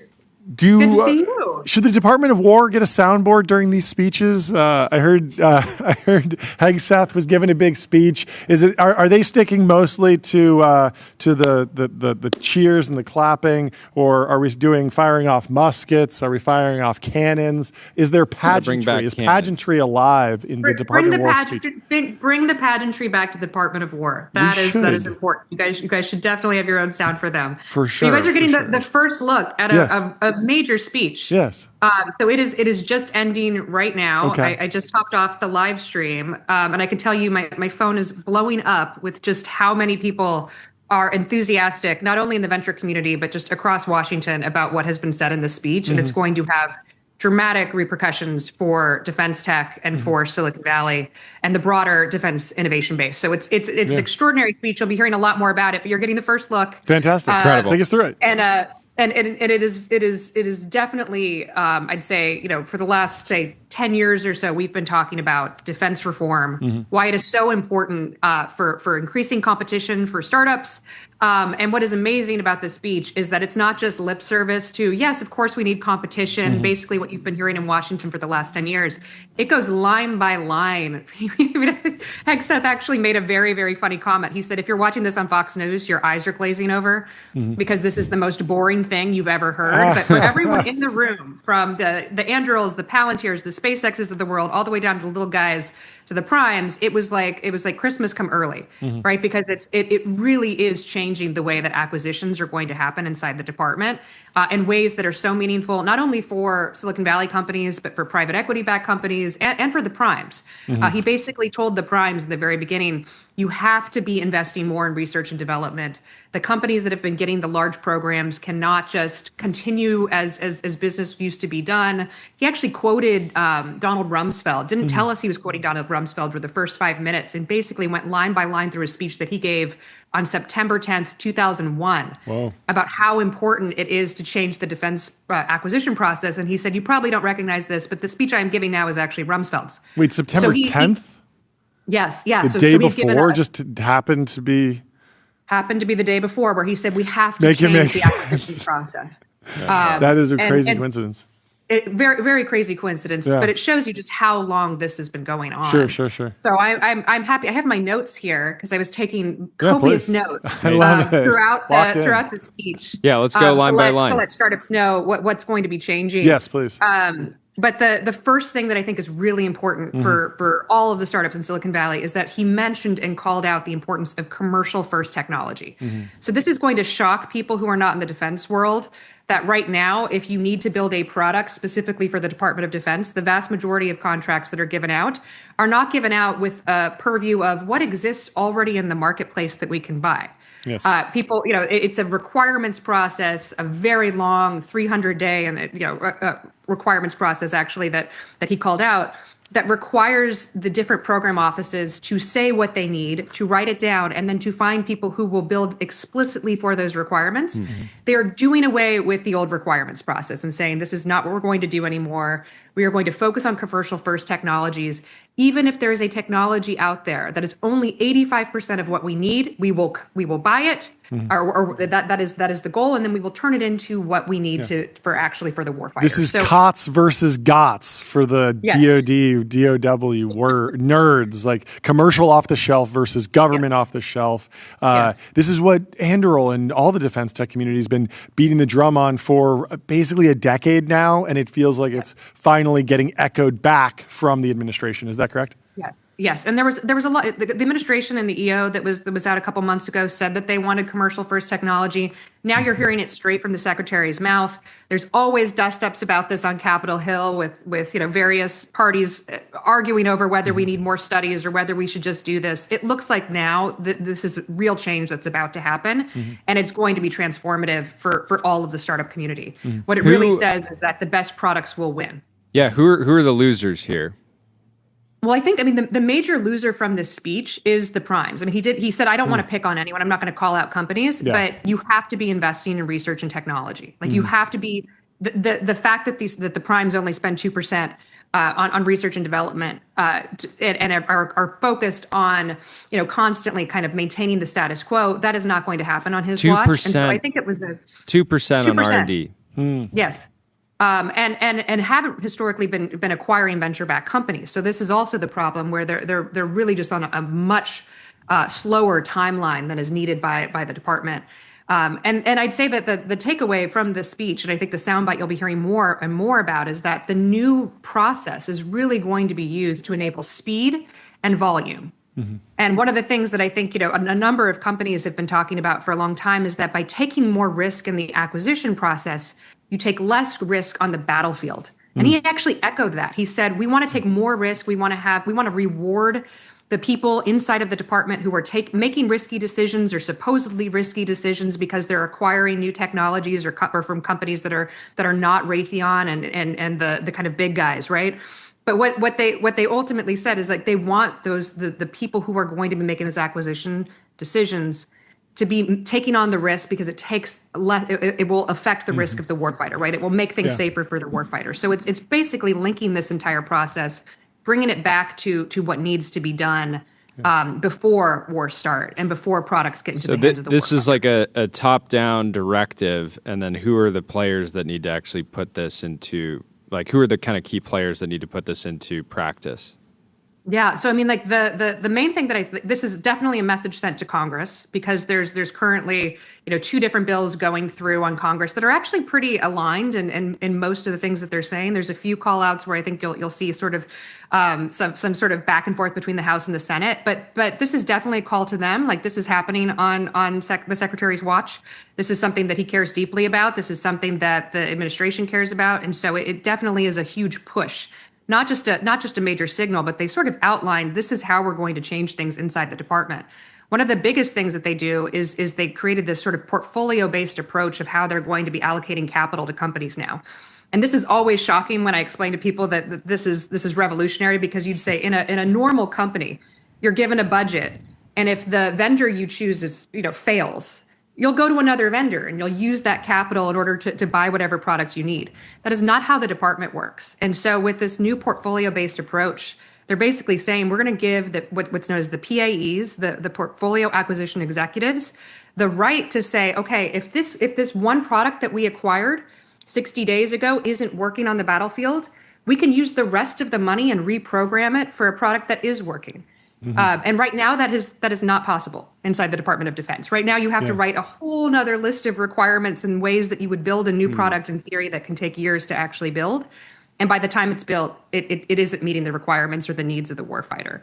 So the fact that they're even changing the budgeting process and that they have an explicit call out of how they're going to do that will show up in this year's NDAA once it's passed, and it will be the way that things are done from now on. A couple weeks ago, this is extraordinary. Yeah, so this means that if a contract is allocated to a certain company and they start underperforming in real time, the person who's in charge of allocating that budget can basically say, hey, this other startup, like we're gonna like rotate this budget over here because they're actually going to deliver on this. I've heard some I've heard some horror stories and even opportunities where some of the bigger primes have just held on to contracts forever. They're kind of like barely delivering. They're kind of like trying to deliver, and startups coming in and saying like, "Hey, we'll actually take this over." And sometimes those deals can happen, but this seems like it'll be a lot more effective. Are there any new categories that are opening up generally? I mean, we've heard this week about like data centers in space. So if you're tracking like data centers or space, like that's a story. But I remember Secretary of the Army was talking about modularity of weaponry, taking apart a drone, fixing it. I feel like the whole idea of drones or autonomous submarines, these are new categories that sort of opened up. There have been a number of competitors, but at the thematic, like within defense technology level, are there any categories that you think this new administration is maybe more excited about than ever before? Yeah, so I mean, you mentioned modularity and what the Secretary of the Army is talking about. I mean, this was actually called out in Secretary Hegseth's speech, where he said part of the reason why we need these PAEs and were formerly called PEOs, but PAEs, these portfolio-based approaches, is because right now, if you want to take something apart and put it back together, you have to build an entirely different system to acquire those parts, and you have to go through a requirements process. So if you're building modular-based approaches that update in real time, and he actually said, like, we want it to be more like software. We want to do software and updates in real time and not have to go through a requirements-based approach. You need to be thinking about things in terms of modularity. So I think there's a lot of different, even just changing the way the budgeting works, it opens up a lot of different technologies that were not able to participate in the acquisition system because they didn't want to go through the requirements process, or they knew they wouldn't meet the requirements that are being put out by the Department of War. So it is going to radically change, I think, not only the types of products you're seeing in the hands of the warfighter, but just how quickly they get there. Makes a lot of sense. Switching gears a little bit, Sam Altman suggested on Wednesday this idea of like my interpretation of it was kind of like a GoCo model for AI factories.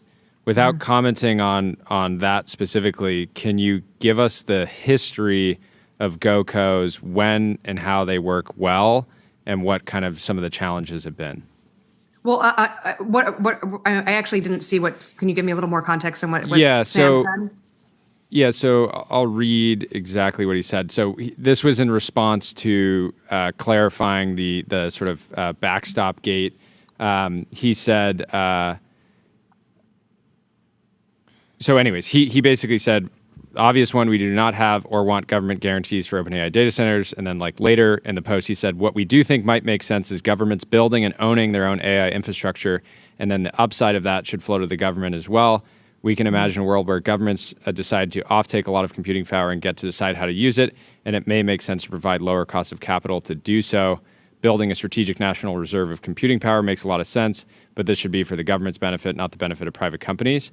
And just in some of the ideas around this just reminded me of how GoCos have worked in defense tech, where the government is basically saying like we're willing to commit resources and land to like a certain initiative, and then you can have the private market potentially pay a role. And I have no idea how this would look like in the AI context, but I just thought it'd be helpful to understand like how these sort of like public-private partnerships have worked in the past, specifically in defense. Yeah, well, no, I can talk to one that was actually discussed today. So the Secretary of the Army was on Squawk Box this morning talking about specifically if we are giving the land and security for massive data centers, could the Army have its own data centers and be one of the largest providers and actually offtake that compute? So I do think that there are ongoing conversations. Candidly, I haven't seen massive conversations about how it's going to be enacted by the Department of War, but I thought it was very interesting that the Secretary of the Army was basically saying that this is something that they would be very interested in, that they know that they are going to need their own compute, and that if there is sort of a trade-off of we provide the land and the security, there should be an understanding that compute then goes to the Army. So I don't know that they fully fleshed out the details of those sorts of things, but I do think there's a lot of conversations about this. And it's good to hear that Sam is also talking about that in certain ways. But I do think for the Department of War, they know that it's top of mind, and I think they're being a lot more experimental, which again comes back to if you have a system of requirements that is far more sort of open, I'd say, to experimentation or working with new companies that can do that. It does give the secretaries of the Army or the Navy a lot more authority to make those decisions on kind of the actual things like compute or energy that they need. Yeah, how do you think about the flow between like entrepreneurial ideas, like problems that are identified in the private sector? Somebody starts a company, like with Andreessen is like the flipped model, this idea that R&D should maybe live outside of the taxpayer dime, be funded by venture capitalists. That company gets built. Eventually, those ideas are percolating into DC, and then the world updates, America updates, we change the way we work, things get better, but Andreessen benefits, and people are pointing the finger, like, hey, you're the one that advocated for this. And I feel like that's kind of where Sam's caught right now, where OpenAI is advocating for things that I think are good for America, but also might benefit OpenAI. And so he has to do this delicate dance of like, well, I was independent on this one, but this one does benefit me, et cetera, et cetera. It's like such a communications challenge. Do you think do you have any best practices for like how to not get over your skis on that? Well, I think as you said, it's sort of a typical Washington story where in order for things to change, you do have to sort of, Washington's a meme town, just as Silicon Valley is a meme town. Like you have to be able to tell your story, why it's so important. I would argue that Andreessen was exceptional at really telling the story of why you need attritable systems, why you need modular systems, basically the kind of frameworks that we're using today inside the Department of War came from those memes being established. But yes, if you're successful inside of Washington, you're going to tick off a lot of different people. Totally. And you're going to certainly upset sort of the bureaucratic class. Yeah. And what was very interesting too about this speech is that the secretary actually called out the bureaucratic class and said, like, this is not a problem with people that we have. This is not a problem with innovation or technology. It is the bureaucracy that is stopping us from making great decisions. And I think like that is something that is always been the problem with DC. And I think the most important thing that companies can always do is just continue saying what they believe, going to Washington, building those relationships. And I think, if anything, over the last 10 years, this defense acquisition reform, which everyone said was impossible, is now actually at our fingertips and going to happen because it makes sense. The argument has been made. It's been made in dozens of different ways across many administrations, and everyone's in agreement on it now. So for founders that feel like, oh gosh, like look at these great companies that are getting backlash because they've kind of spread their own gospel and now they're being attacked for it. Like, that's actually, I think, a sign of progress. If you're being attacked for what you're advocating in Washington, that's usually a good thing. Yeah, no, that makes a lot of sense. Final question. What is your most up-to-date guidance for your portfolio companies around the shutdown? Yeah, no. So, I mean, it definitely is having an impact, right? Like the companies that were expecting contracts to come in or reprogramming dollars, like they're not going to necessarily see it on the timelines that they thought maybe a quarter ago. That said, I do think that a lot of these provisions that are happening right now are so transformative that in the long run, like if we look back on what happened in the year 2025, it will have been a very, very good year for startups. Maybe their numbers will lag by a quarter just because, like the funds can't be delivered depending on how long the shutdown goes down. I think it's having a greater impact actually on the citizen, right? Like, I mean, what's happening with air traffic control, what's happening, across, civic benefits, like that is something that I think we're now all feeling the pain of, or people who are dependent on those benefits are certainly feeling the pain of, or people who are traveling or planning to travel for upcoming Thanksgiving are certainly going to feel the pain of the shutdown. But it's certainly having an impact on companies. And I think most companies are still working exceptionally hard on the things that they can work hard on now, even if the contracts can't get signed or the press releases can't be put out or the dollars aren't coming in yet. But I think when we look back this year, the story of this year will actually be the defense acquisition reform and what's happening for these companies in the long term versus sort of the short term. Short-term pain, long-term gain. Yeah. Absolutely. Awesome. Well, thank you so much for taking notes and giving us the full breakdown. Thanks so much. Yes. Always great to catch up. We'll talk to you soon. Thanks so much. Have a good one. Let me tell you about Linear. Linear is a purpose-built tool for planning and building products, meet the system for modern software development, streamline issues, projects, and product roadmaps, and start building. And we have our next guest, Mikey Shulman from Suno in the Restream waiting room. Welcome to the TBP and Ultradome. How you doing? It's great to be here. I'm doing great. How are you guys? Fantastic. Fantastic to have you. I'm very excited about this. I have a million questions, and I know that we're just going to go super deep into all the details of user behavior, but kick us off with just a general high-level introduction on you and the company, and then we'll go from there. Cool. Yeah, great to be here. I don't know. I'm not so interesting. The company's much more interesting. Sure. The way I like to think of it is we are delivering the best, most valuable digital musical experiences to the whole world. And right now, the things that are available to the end user are not always amazing. They're not always differentiated. And I think that's just like a failure of imagination that you can do so much more with music and you can enjoy it so much more. So that's how I think about us. What was the first song that you ever made? Ever made? Yeah. I've been playing piano since I'm 4. Wow. I played in a lot of bands in high school and in college. I play every day. So I don't actually know the answer to that, but it's probably like Chopsticks or something. Are you a foundation model Chopsticks company? Is a classic. Or an application layer company, or both? Look, the answer is both. All the technologies are ours. These didn't exist. But I think about, and maybe this will color the conversation, and certainly, when you guys were discussing us last week or 2 weeks ago, all that matters here is the product. All that matters is that we deliver an experience to a user that makes them feel a certain way. And so at the end of the day, if there were a way to do what we're doing without AI, we would probably do that. There just isn't. Yeah. So there is a through, win condition where you don't even train the models and you use someone else's models, but as long as you have the best application, that's where the value accrues. I think so. At the end of the day, story. Yeah, our users don't care, and I think probably at some point, maybe there's like a last model we officially release. Yeah.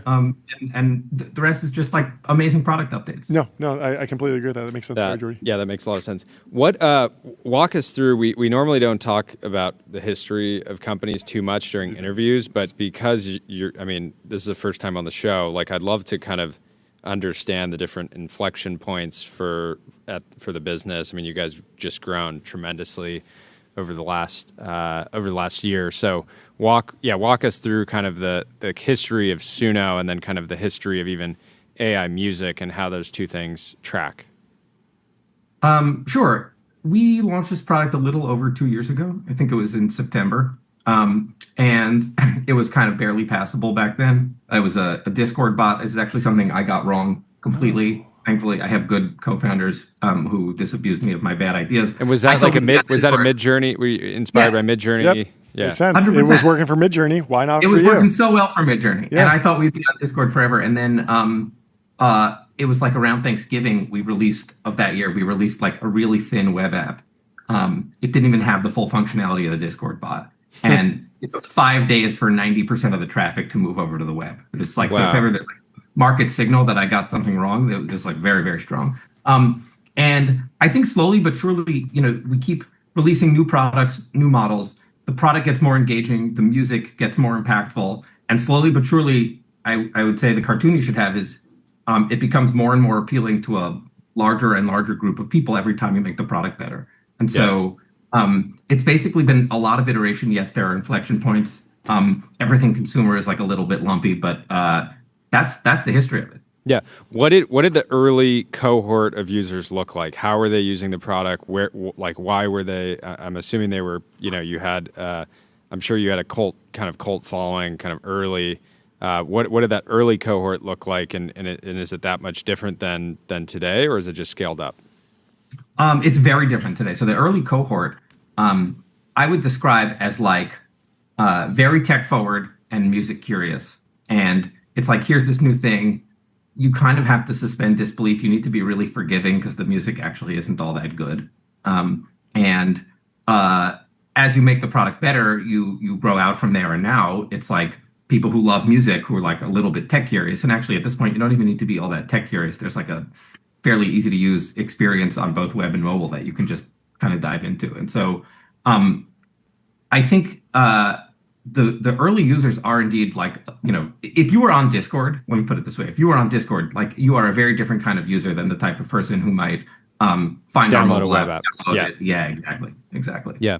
And so today, I think like part of the debate that we were having, and you can deliver some truth around this, is like what are kind of the key cohorts that are using and loving Suno? Everyone by now has probably seen viral short form videos where people are combining two different songs, and some of the reach on these assets is insane. You'll see, somebody combining like rap artists like Future with jazz music and getting, hundreds or tens of millions or, potentially even more views on this type of content. But then we've also heard of stories of professional musicians using this to like accelerate their workflows. And then we've now heard stories of people that are just creating music just for personal consumption. And so what are the different kind of cohorts look like, and what kind of user are you guys most focused on? So the professional content creator, be they professional music creator or other content creator, this is like mid-single digit percentage of our user base. And the vast majority of people are people who love music, but aren't making music for any other purpose. That's just, we call it creative entertainment. This is just like a new behavior. Yeah. And so I think trying to apply too much of what you know from other things, be it consumer social platforms or video games, you always just have to take everything with a grain of salt. Yeah. But most people, they come and they find that music making is incredibly enjoyable. And if you have studied an instrument and made music with your friends, like you probably already know this, and you just don't believe that it can be done digitally. And then you kind of find the product and you realize, oh my God, this can be done digitally. I'm going to enjoy the hell out of making music. I usually try to cartoonize our average user as people who would say, I love music. I love to sing. You don't love it when I sing. That's kind of our sweet spot. That makes sense. That's interesting. And that tracks on like actual monetization. It's not like those are the free users and then all the revenue comes from professional people or like API. Like it actually matches roughly what you described. That's right. And that's so fascinating. You guys mentioned a couple weeks ago the Chris Dixon thing, come for the tool, stay for the network. I think about it a little differently for us. Sure. And I kind of think of it for us as like come for the gimmick and stay for the joy. And this is like the party trick of making that song that even if it's not, your favorite artist, which you largely can't do on a platform, but it's, make the country song about Debbie being late. That's the party trick. But there's something that is behind the party trick that you get pulled into, and all of a sudden you are a music maker and you're enjoying it. And so I don't think it's bad that there's like this song that is meant to be consumed once that you're never gonna consume again, that like you laugh for 4 seconds with your friend. I think one of you said like I almost just need to know the prompt, and then I don't need to know the rest of the song. Like I don't actually think that's bad, because there's this amazing experience that it gets backed up with that people spend hours a day on. Totally. Yeah, and I when I think about some of the most fun moments of my childhood, it was my dad writing and playing a song for guitar and singing it one time and never singing it again, and I still like just remember the moments and the joy of that. And so like the concept of like ephemeral songs that can be created for a moment that historically you would have needed, studio time, you would have needed to spend all this time like writing the song, producing it, all this stuff, and now it can be done in an instant. I think it really is totally magical. I think this is similar to this. Like there's ephemeral pictures on your phone, right? Yeah. And you're never going to look at them again unless Apple tells you to. Yeah. Yeah. Where are the rough edges, or where are the edges that you want to be like careful around? I feel like with ChatGPT, no one was really expecting the whole like getting one-shotted and like psychosis and like delusions of grandeur. Like that came out of nowhere, in my opinion. And then all of a sudden it was like an issue and they had to work on it. And of course there's like guardrails that they can put up. Mid-Journey, I think a lot of people use that as art therapy. I haven't seen that many people or heard that many anecdotes about people like going crazy because of Mid-Journey, but there's still like, if you're doing image generation, you don't want to generate adult content, for example. Do you have an idea of like the shape of the battle that you're going to be waging against like the risks that you want to like fight off? Yeah, look, I think for us, they're actually just fairly lower stakes than those other ones. Like our AI isn't turning anyone into paper clips, and not that I think that that's a real thing anyway. And I like you said, I don't think we're inducing psychosis in anyone. Yeah. This is a tricky question. Music, the content has kind of always been filthy in the best music, and I don't really want us to be the arbiter of that. So we have like some content moderation that's like pretty, I would say pretty forgiving, and currently that's it. And then lots of copyright moderation, of course. Yeah, I was raised on Little John and the East Side Boys, and it was indeed filthy. And yes, it would not be your place to necessarily filter that. I would imagine that you at some point have to do some sort of like KYC, age verification, or even something that's just like parental controls, that type of stuff. That certainly makes sense.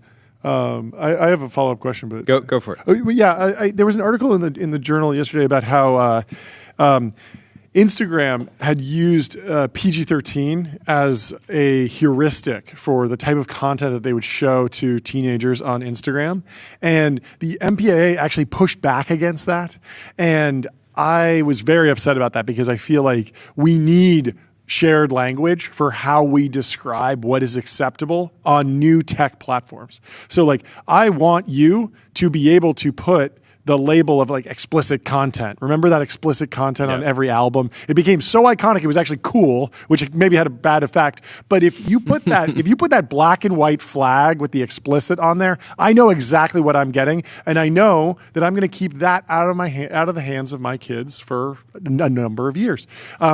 And I would hate to be in a situation where you couldn't use that and you had to come up with some new jargon for your policy. I love just building on the shoulders of giants, but have you thought about adapting any of those terminologies or just making your moderation language match what people already know? Is that relevant to you?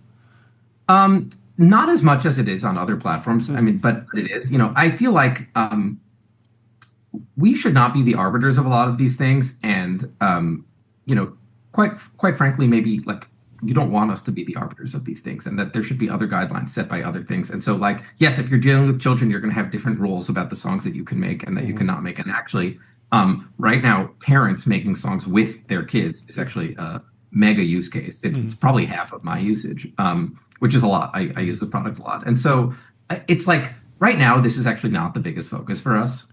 Like what we have like works pretty well.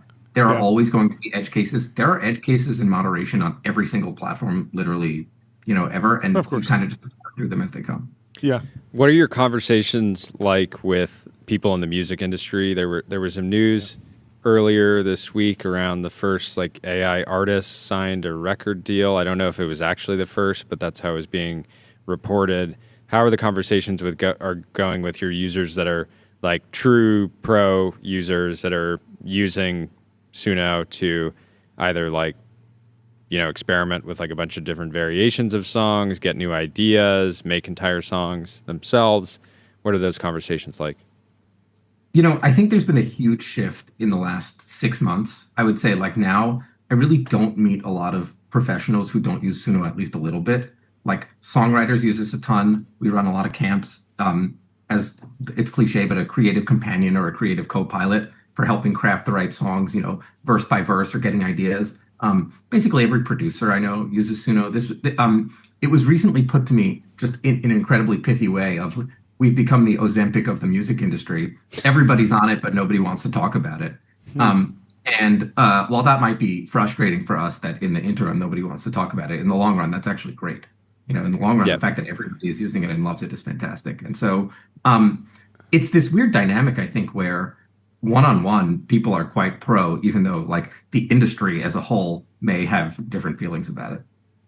It's interesting. Yeah, I wonder how this like the creative element of this like really throws me because on the one hand, I see if I'm thinking about Suno in the creative realm as like, cursor for your DAW, your workstation, your Fruity Loops or your Pro Tools or your Ableton, and you're generating samples and actually working through that. I feel like that is something that, yes, would get to 100% penetration.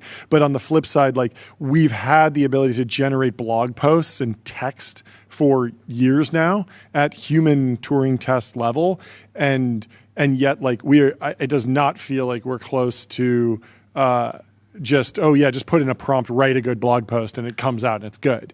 Like you still need that spark, that inspiration. And then most people I feel like are still not, they're still in the co-pilot era for sure. And I feel like that's interesting. Yeah, I don't know.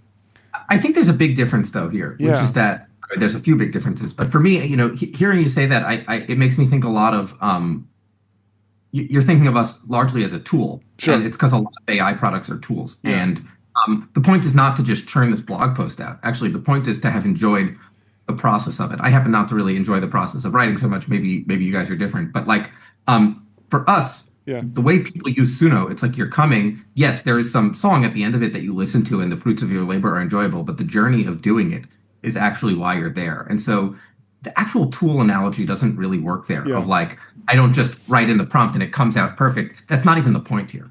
Yes. So I think where I'm getting is that the actual market for AI audio is going to bifurcate, in my opinion. And there will be people, just like there are people right now that use LLMs to just chat and just have an AI therapist, or they have a friend, or they just ask ChatGPT 4.0 for, hey, what should I do at work about this? They're just having a conversation.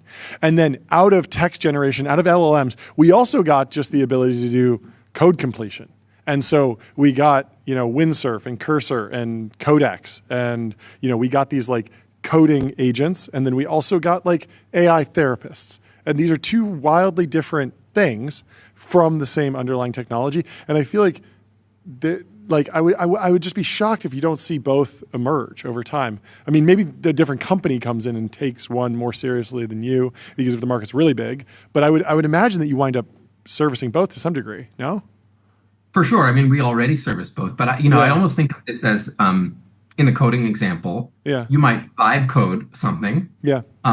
And that's just a few prompts. Yeah. Or you might actually need fine-grained control over the thing, and then you use a different tool, like something that's basically autocomplete on steroids. Yes. And I don't mean that in a pejorative way. It's like amazing. No, 100%. Music is the same way. I might create something and have a session where Yep. the music is generally what I'm looking for, and I enjoyed the process of getting there.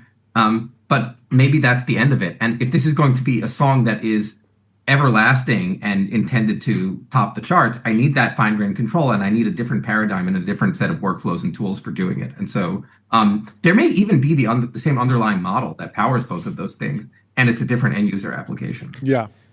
How do you think like video creation is distinctly different than like music creation? Because I think, on our side watching the Sora launch, Sora was like a cool creative tool that had this novel like feature that was the cameo feature, but then immediately those outputs just wanted to go live elsewhere, right? They wanted to go where these big audiences were. And I feel like with Suno, the difference is like you can create music and you want to save stuff, and it's actually can be very enjoyable to just listen to the content. Is that just a like? Do you think that will always be kind of the dynamic, or do you think eventually like video models will catch up to the point where like people are generating videos and then just like consuming them a lot? Because I think a lot of the output of something like a Sora has been like very ephemeral. It gets maybe shared in a group chat or gets shared on another social media platform, but people are not like revisiting the content. Yeah, I think, look, very fast moving space. And so, this is just one guy's opinion today. I think there's basically two big differences. One is the joy in making the music. And I think people mostly enjoy consuming the Sora outputs, and the experience of making it is less interesting. And then the other thing about video in general, but especially AI video, is it really tends to short form. And actually the beauty of music is that it really is meant to grab you for minutes at a time and not seconds at a time. And it makes for a completely different consumptive experience. And I think that's actually a lot of what's broken in music consumption today is there's so much pressure to put on a song and then put, through headphones and then put your phone in your pocket and not even really pay attention to it. But I think a lot more is possible where I do have somebody's attention for 3 minutes, 4 minutes, and you can actually tell the story through music in a way that like a 30-second video really does not. And so maybe AI video will get there. Maybe it will get there in a year. Maybe it'll get there in 5 years. But like today, that's what I see as the two big differences. Makes sense. How do you think the music streaming platforms will navigate AI music? I think they already are. There's AI music on these platforms. Spotify's announced that they'll start doing AI music. And so I very strongly suspect that in like 5 years, this is not a conversation that's being had, because I already know that there's little bits of our music everywhere in mega smashes. And the same way you don't think about like, was this song digitally produced or was it produced on a giant console in a studio somewhere? And that's maybe something that people thought for 5 years, 30 years ago. My very strong suspicion, or just like autotune, where now every song has autotune in it, even if you can't hear it. My very strong suspicion is that is where everything ends up. And the reason is it is better for consumers. It would really be bad for consumers and therefore bad for the size of the ecosystem if these things kind of bifurcate. Yep, that makes a lot of sense. It's like asking, I don't even think anyone ever asked the question, how will social media apps handle Photoshop? Photoshop outputs were just immediately, the tool existed prior to social media, so it just proliferated immediately.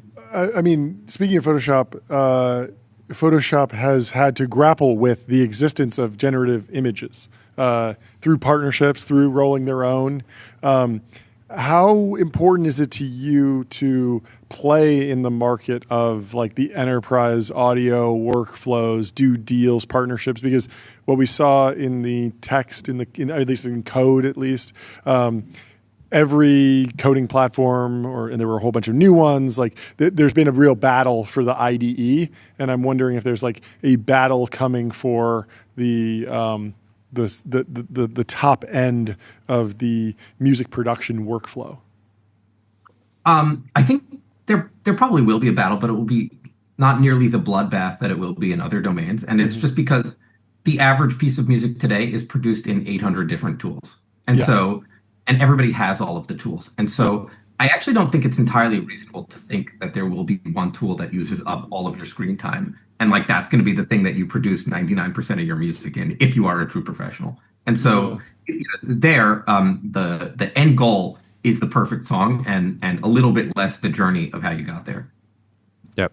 Interesting. Code, it's like VS Code is just open all the time. Yep. And I don't want to have another editor. And if you like talk to people who develop iOS, they're pissed off because they have two editors. Yep. But it's not nearly the same 800 different tools that it is in music. Yeah. No, that makes a ton of sense. Makes sense. This is super interesting. Thank you for coming on to break it down. Yeah, this was awesome. Thanks so much. I'm gonna use Suno to try to make bedtime with my 3.5-year-old a little bit easier later tonight. So I'll report back. I'm excited. And what are some of your favorite prompts that you use with your kid or kids? A lot of them are songs. I have a 1-year-old and 4-year-old. It's like still too early for the 1-year-old. A lot of them are songs about him in fantastical situations. Like my most favorite one is just like last winter after the Zamboni driver at the local ice rink let him like ride in the Zamboni. And so it was like a whole album of songs about him riding in a Zamboni, doing all sorts of crazy stuff. They're like very special and personal. And I do go back to those. I think this is wonderful. Sometimes we joke if we were a kids app, we'd have 5 times the revenue that we do. It's just like kids is like the most straightforward way to get me to part with my money. I'm sure you're the same way. Totally agree. Suno Kids, maybe. The iPad app. Yeah. Coming next year. Awesome. No, not actually. But who knows? So great to meet you, Mikey. Thank you Great for to meet coming you. on And and congrats so on all much. the progress. Take care, guys. Yep. We'll talk to you soon. Cheers. Bye. Let me tell you about numeral.com. Sales tax and autopilot. Spend less than 5 minutes per month on sales tax compliance. Speaking of kids. So nice to drop the HQ. Yeah, drop the HQ. RIP to numeral HQ. Speaking of kids, I want your review of this way to decide how to buy a house. So, in New York City in 2023, this real estate agent worked with a couple who wanted to purchase an apartment on the Upper West Side of Manhattan. But they wanted their Pokemon-obsessed 6-year-old son to have a say. How? Okay. By playing Pokemon in each neighborhood before his parents would commit to a purchase. We spent an afternoon covering 4 neighborhoods as the child played the game and caught Pokemon characters. It turns out that Central Park West was a hotspot for Pokemon Go characters that day, and we toured a 2-bedroom co-op that was listed for about $2 million. The child ended up catching a Snorlax as soon as we stepped inside Central Park. A Snorlax is a blue-green character that looks like a bear and is apparently extremely rare to find because it spends the majority of its life asleep. The child was screaming, jumping up and down. He was so excited to find it. Although my clients looked at 7 other apartments that day, no other area came close in terms of Pokemon action. So they knew that apartment was the one. They wrote up an offer that same day for the full asking price. What's your review? Is that a good way? Is that cute and adorable to bring your kids in? I think it's cute. Or is it weird? It potentially could lead to total heartbreak, if the kid's just like, yeah, this is the It's actually a dry spot now. This is a Pokemon hotspot, and then the Pokemon dry up a week in after moving in. Good take. And they're like, "What are we doing here? I know we just moved in here, but we gotta leave. We gotta get closer to the Pokemon. Mom and Dad, we gotta book a wander. We gotta find our happy place, find our Pokemon hunting spot." Book a wander with inspiring views, hotel grade amenities, dreamy beds, top tier cleaning, and 24/7 concierge service. It's a vacation home, but better, folks. Yeah, I don't know. I think I like the idea of bringing the 6-year-old into the house purchase process, but let's leave the phones at home and let's develop a taste for. Let's become snobs. How about that, 6-year-old? Become a snob and say, no, I couldn't live anywhere but I don't like the cafe. The Upper East Side because I have strong opinions about this. Get into the lore. What happened on this street? That's what the 6-year-old should do. Yeah. I'm fine to delegate to the 6-year-old, but not to Niantic, the company behind Pokemon Go. Anyway, our next guest is waiting for us in the Restream waiting room. We have Immad from Mercury. How you doing? Good to see you. Welcome to the show. Great to see you. Hey, good to be back. How are you doing? Great. It's been a little bit. Yeah, it's been a while. A little bit. Great to be back. Give us an update on what's going on in your world, and then I want to just talk about all the crazy stuff that's happening in tech, honestly. Yeah, let's go for it. We just announced today on Fortune term sheet that we hit 3 years of profitability. Whoa. Whoa. I'm excited about. All right. We're hitting all the sound effects. Founder mode. Fantastic. That is nice. That is wild. Yeah, full founder mode. Yeah, so it's been a one weird we've been trick. running this VCs company hate for- this. VCs hate this. One weird trick. Area man discovers profitability. Congratulations. It's actually really funny. I love my VCs, but there's definitely every board meeting they're like, okay, how can we spend this money a little bit faster? But it's true. I was actually talking to some CEOs just like this week, and most of the time, like spending more money doesn't mean you grow faster, and that's kind of like what I was trying to celebrate with this milestone. That like it's we're building software companies here, at least we are, but not everyone. Yeah, you don't need to spend money to grow. I got a pitch for you. You're in a strong financial position. You should put out a press release that says, we don't need a backstop. We don't need a government backstop. No backstop we requested. we are profitable. I didn't know there was a good. backstop available to me. Well, I was ready to implicitly- use. I was ready to when those comments started floating Wednesday. I was ready to use the analogy of like, what would happen if there was a government backstop on venture-backed corporate cards? Wait, I mean, Like, truly, you how are a risky would- bank, and you've obviously No, lived through the financial crisis. Like, Can't say he's a bank. no, okay, Yeah, but we're not a bank. banking's not a we bank. partner with banks. partner, Yeah. but you're obviously intimately familiar with the financial system. Do you have any unique lessons or stories that you tell from the financial crisis? Warning signs that you pull from, even just like movies or books or something that you keep going back to is like, we want to stay sharp on this. I think like building trust in what Mercury does has always been, it's actually probably the hardest thing we do, right? Because, we're asking a lot from people. We're storing all their money for their business. And, it's like, I had this conversation when we first launched Mercury with someone who'd raised $10 million. And he was like, this is more money than I've ever seen in my whole life. I'm not going to give it to a startup banking service. And now we have customers that have more than 100 million with Mercury. So like building that trust is always so important. And, obviously, I don't know which financial crisis you were referring to. Yeah, which one? I was thinking 2008, We've had actually. plenty. Okay. But I the do one want to that talk about I think SVB as about well. is like the SVB crisis. Yeah, of which course, is like, of course. we had like take us four through the big banks SVB fail then, crisis. so- Yeah, what were the biggest lessons from the SVB crisis? Yeah, I mean, the biggest thing for us was it can't just be all talk, right? Like if and I was talking to founders saying like, hey, you should trust Mercury. And they'd be like, oh man, like SVB is a 40-year-old company and they just like, For sure. are dying. Why should we trust Mercury? And then, what we did and what we've continued to kind of invest in is to make it so it's not just about trusting Mercury. It's about like having products that deliver like trust. So, we have like accelerated FDIC insurance, which is, I guess on the website we publish 5 million, but it's actually most accounts get way more than 5 million. So almost all the deposits that sit at Mercury are FDIC insured. Yeah. And that was the big thing. I think SVB was at 80-ish% uninsured deposits.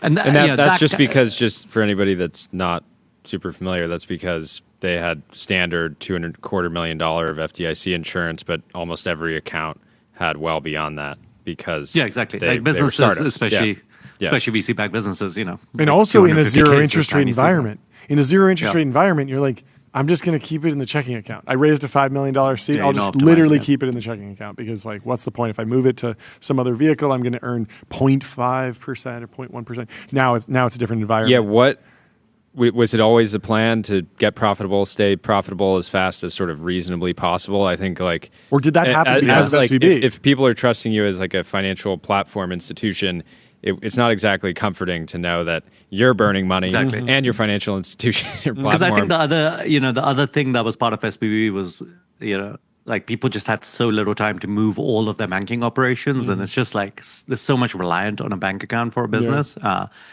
And it was such a funny moment. I was with SVB. It collapsed, and I was like, I need to go someplace less risky. I'm going to First Republic. Yeah, and then that collapsed too. And I was like, but that feels like an even old. I don't know which one's actually older. I think First Republic was older, but it was this odd thing. First Republic was a little younger, I believe. Total refutation of the Lindy principle. It was like go to Mercury. Would have been better. Sorry, I was going to say, I think one of the parts of that was like, you rely so much of operations, and it's even more extreme for Mercury customers because we do more than banking, so we do people's credit cards and invoicing, and we've been building more and more features, and our customers are reliant on a broader set of features. So, I think part of like being profitable and sustaining profitability is being, making that promise to our customers that this is like something that's going to stick around. So if they use us, it's not like one day we don't raise a funding round or whatever. Oh, yeah, that makes There's a lot of like sense. a crash or something, and people have to like worry about that. So it's definitely like a core part of that kind of having that trusted service. Yeah. Where are you guys getting the most leverage from AI? Yeah, good question. The biggest thing we've done is like back office stuff. There's just to run a fintech, especially kind of on the banking side, there's just a ton of people that have to do a lot of back office things. And that's like you have to upload a formation document and someone has to review it. And there's all of these things are very ripe for AI to just smooth it out, either like automate 100% or automate 80% so that like a human can just review the answers. So lots of stuff on compliance, risk, back office has been our biggest investment. We've got lots of I guess a lot of what we do at Mercury is like not kind of follow fads or whatever. So we've done a bunch of things that are user facing, but we try to add like little bits of value here and there. So we have a chat bot so you can ask it questions, and that's been actually it's solved like 40% of tickets. Customer questions are just like hey, how long does it take for a wire to settle, and like those kinds of questions. So, and that's just a better customer experience, and we think about how do we deliver and that's 40% over the baseline of like, because most customer support systems, like if you email in, it would just previously do like fuzzy database search to be like, oh, it seems like you're asking about this FAQ.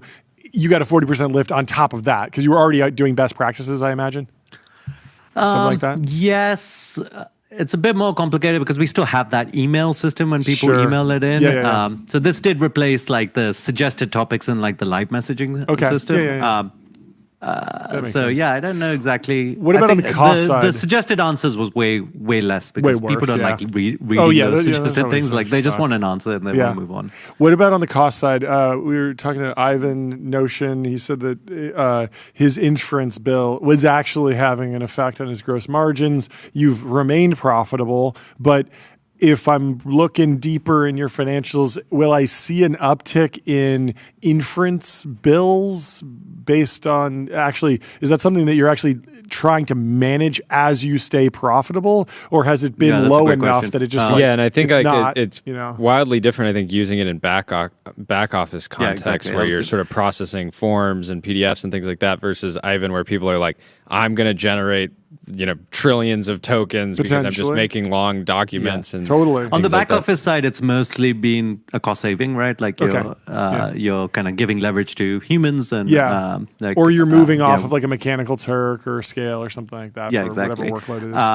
And on the user facing side, it's I think a big difference for us is we have 200,000 plus customers, but it's not that many customers, right? Like a lot of like consumer services have millions of customers. Like each of our customers is obviously like much more valuable. And also you probably don't have like a ton of DA. I mean, you probably have a lot of DAUs, but it's not the app that people open when they wake up. Yeah. I mean, it's a great. It's much more utility than productivity, right? Like people are actually kind of you happy need to do if they don't something. need That's to why open. you do it. Exactly. Yeah, And so the inference is just going to be so much lower than if Instagram is all of a sudden being like, we're going to run an LLM query on every photo that gets uploaded. It's like, okay, well, that's a huge amount of inference. And we're doing more and more though. So potentially, when you're churning through all these transactions, it'll go up. But I don't expect for us. We also make way more on a per customer basis than actually I don't know about Notion, but than like most prosumer consumer type things. So I think it would net out that it would be a smallish percentage. Yeah, that makes a lot of sense. What are you seeing across your angel portfolio? You've been investing I guess for context, I've done about 350 investments in the last 10 years. I don't know if I need to go for that. And I just actually announced earlier this year, I have like a formal angel fund now. It was a 26 million kind of angel fund. I mean, I'm still mostly investing in the same way. I mostly invest because it's just fun to talk to founders. And I guess the same reason you guys run this podcast is like interesting to talk to founders and learn new ideas. It's very AI focused right now, as you can imagine. I think AI is kind of fun to invest in because like every 6 months what you're investing in like changes a lot, right? Like for a while it was kind of dev tools in AI, and now I feel like that's done.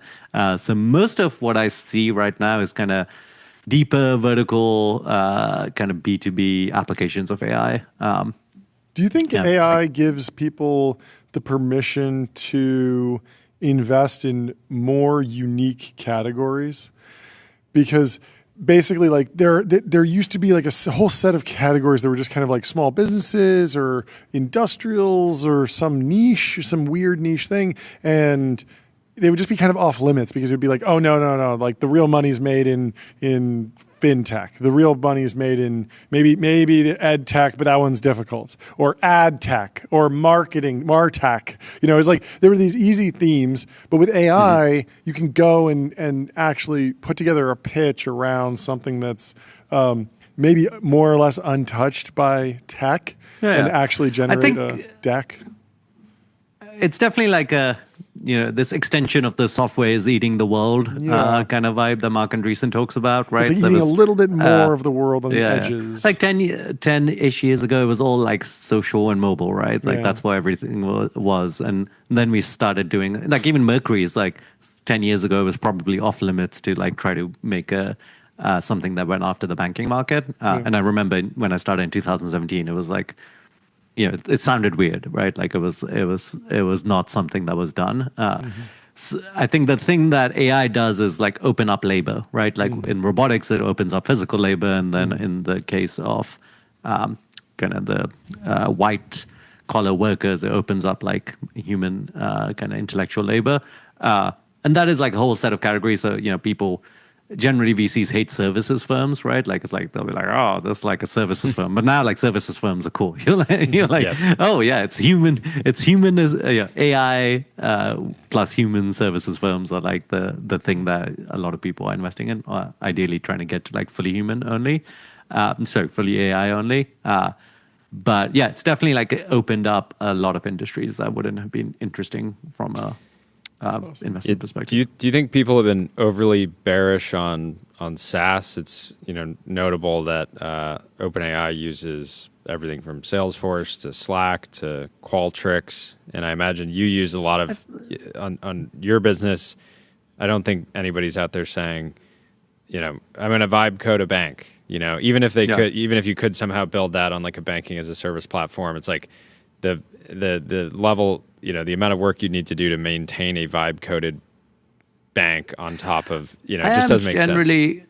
I mean, I think there will be a wave of disruption that will happen in SaaS, but I don't think the answer will be everyone's just making their own end-to-end like Salesforce. Like that sounds ridiculous to me. I hope someone builds a much better Salesforce, but it'll still, and maybe their pricing won't be like per seat and it'll be like per sale or whatever, but I think the category will exist, the shape of the category will change, the business model will change, but I don't think the answer is everyone's building their own Salesforce. Like that just that just sounds inefficient. Like, it just sounds ridiculous to me. But there will be like, I think actually like the incremental new applications people build will just be more applications, right? Like if the number of vendors you had was like 10 and like you're paying a lot, like maybe you'll have another 90 internal apps that like people just made for like small use cases. So like the amount of software people will use will go up, I think, because of vibe coding and the ease of coding. But I don't think like these big categories are going to just disappear because like people can now make it themselves.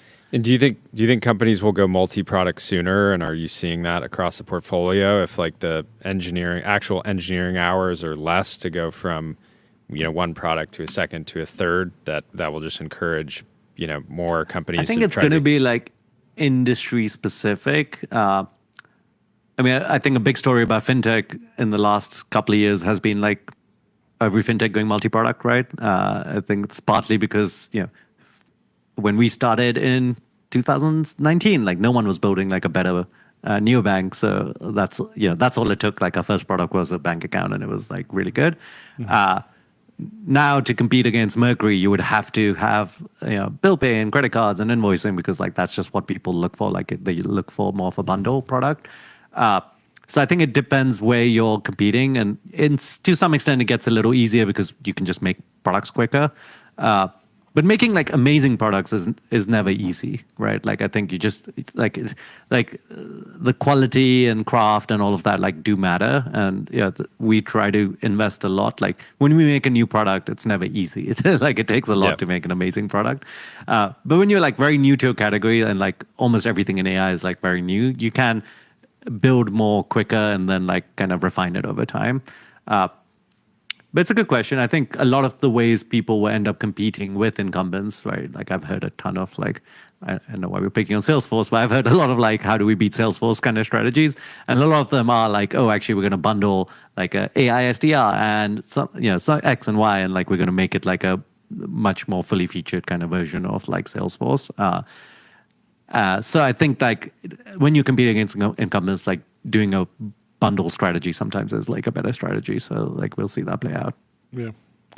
Very cool. Well, congratulations to the whole team. Congratulations. The 3-year milestone. Yeah. Looking forward to the 4th, the 5th, 6th, and hopefully hundreds of years of Mercury profitability. You got to get past the SVB mark. Yeah. Become the longest standing institution. It's funny, they were started like a year before I was born, so I have this like exact mental model of like they were started 42 years ago. That's amazing. But maybe I'll start thinking about that when they're going further down. Very cool. Well, thanks so much. But yeah, really appreciate you having me on. Yeah. We'll talk to you Congrats to the whole team. Have a good one. Cheers. Bye. Yeah, bye. You heard about the importance of AI agents for customer service. You got to head over to fin.ai, the #1 AI agent for customer service, #1 in performance benchmarks, #1 in competitive bake-offs, #1 world champion ranking on G2. And he was also mentioning better CRMs. Why not try out Adio? Customer relationship magic. Adio is the AI native CRM that builds, scales, and grows your company to the next level.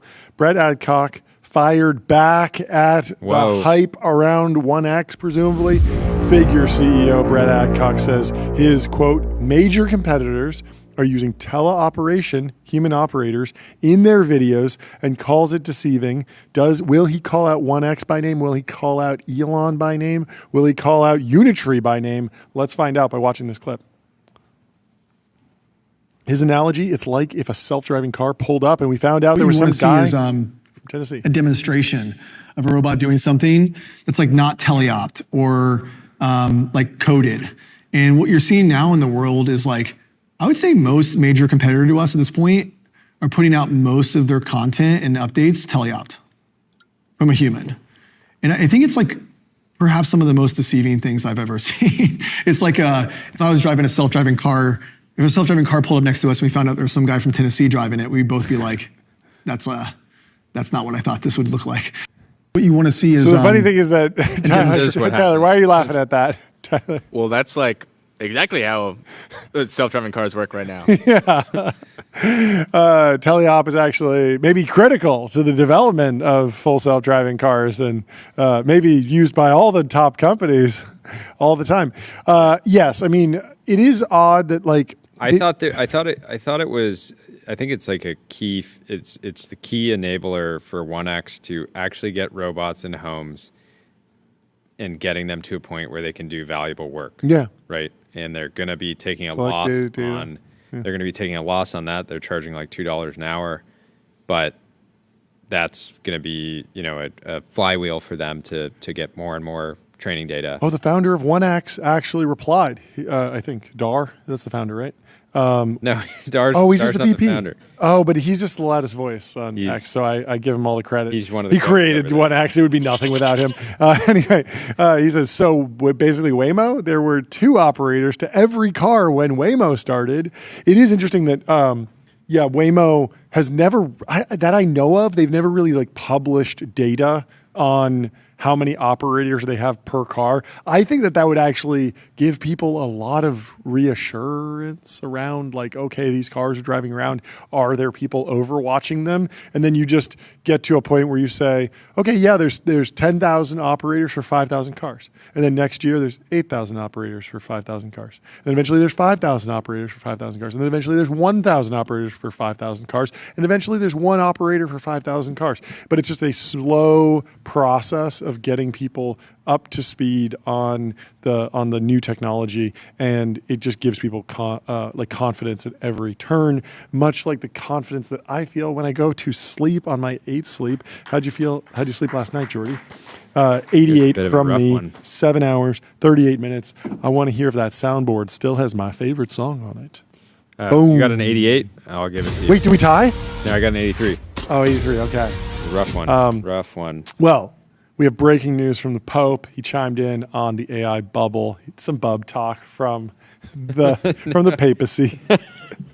A papal bull. Is that a top signal? On the bub talk. No. It's not on the bubble. It's not on the bubble. It's not on the bubble. It is from the Pope, though, who I should be following. Why am I not following the Pope?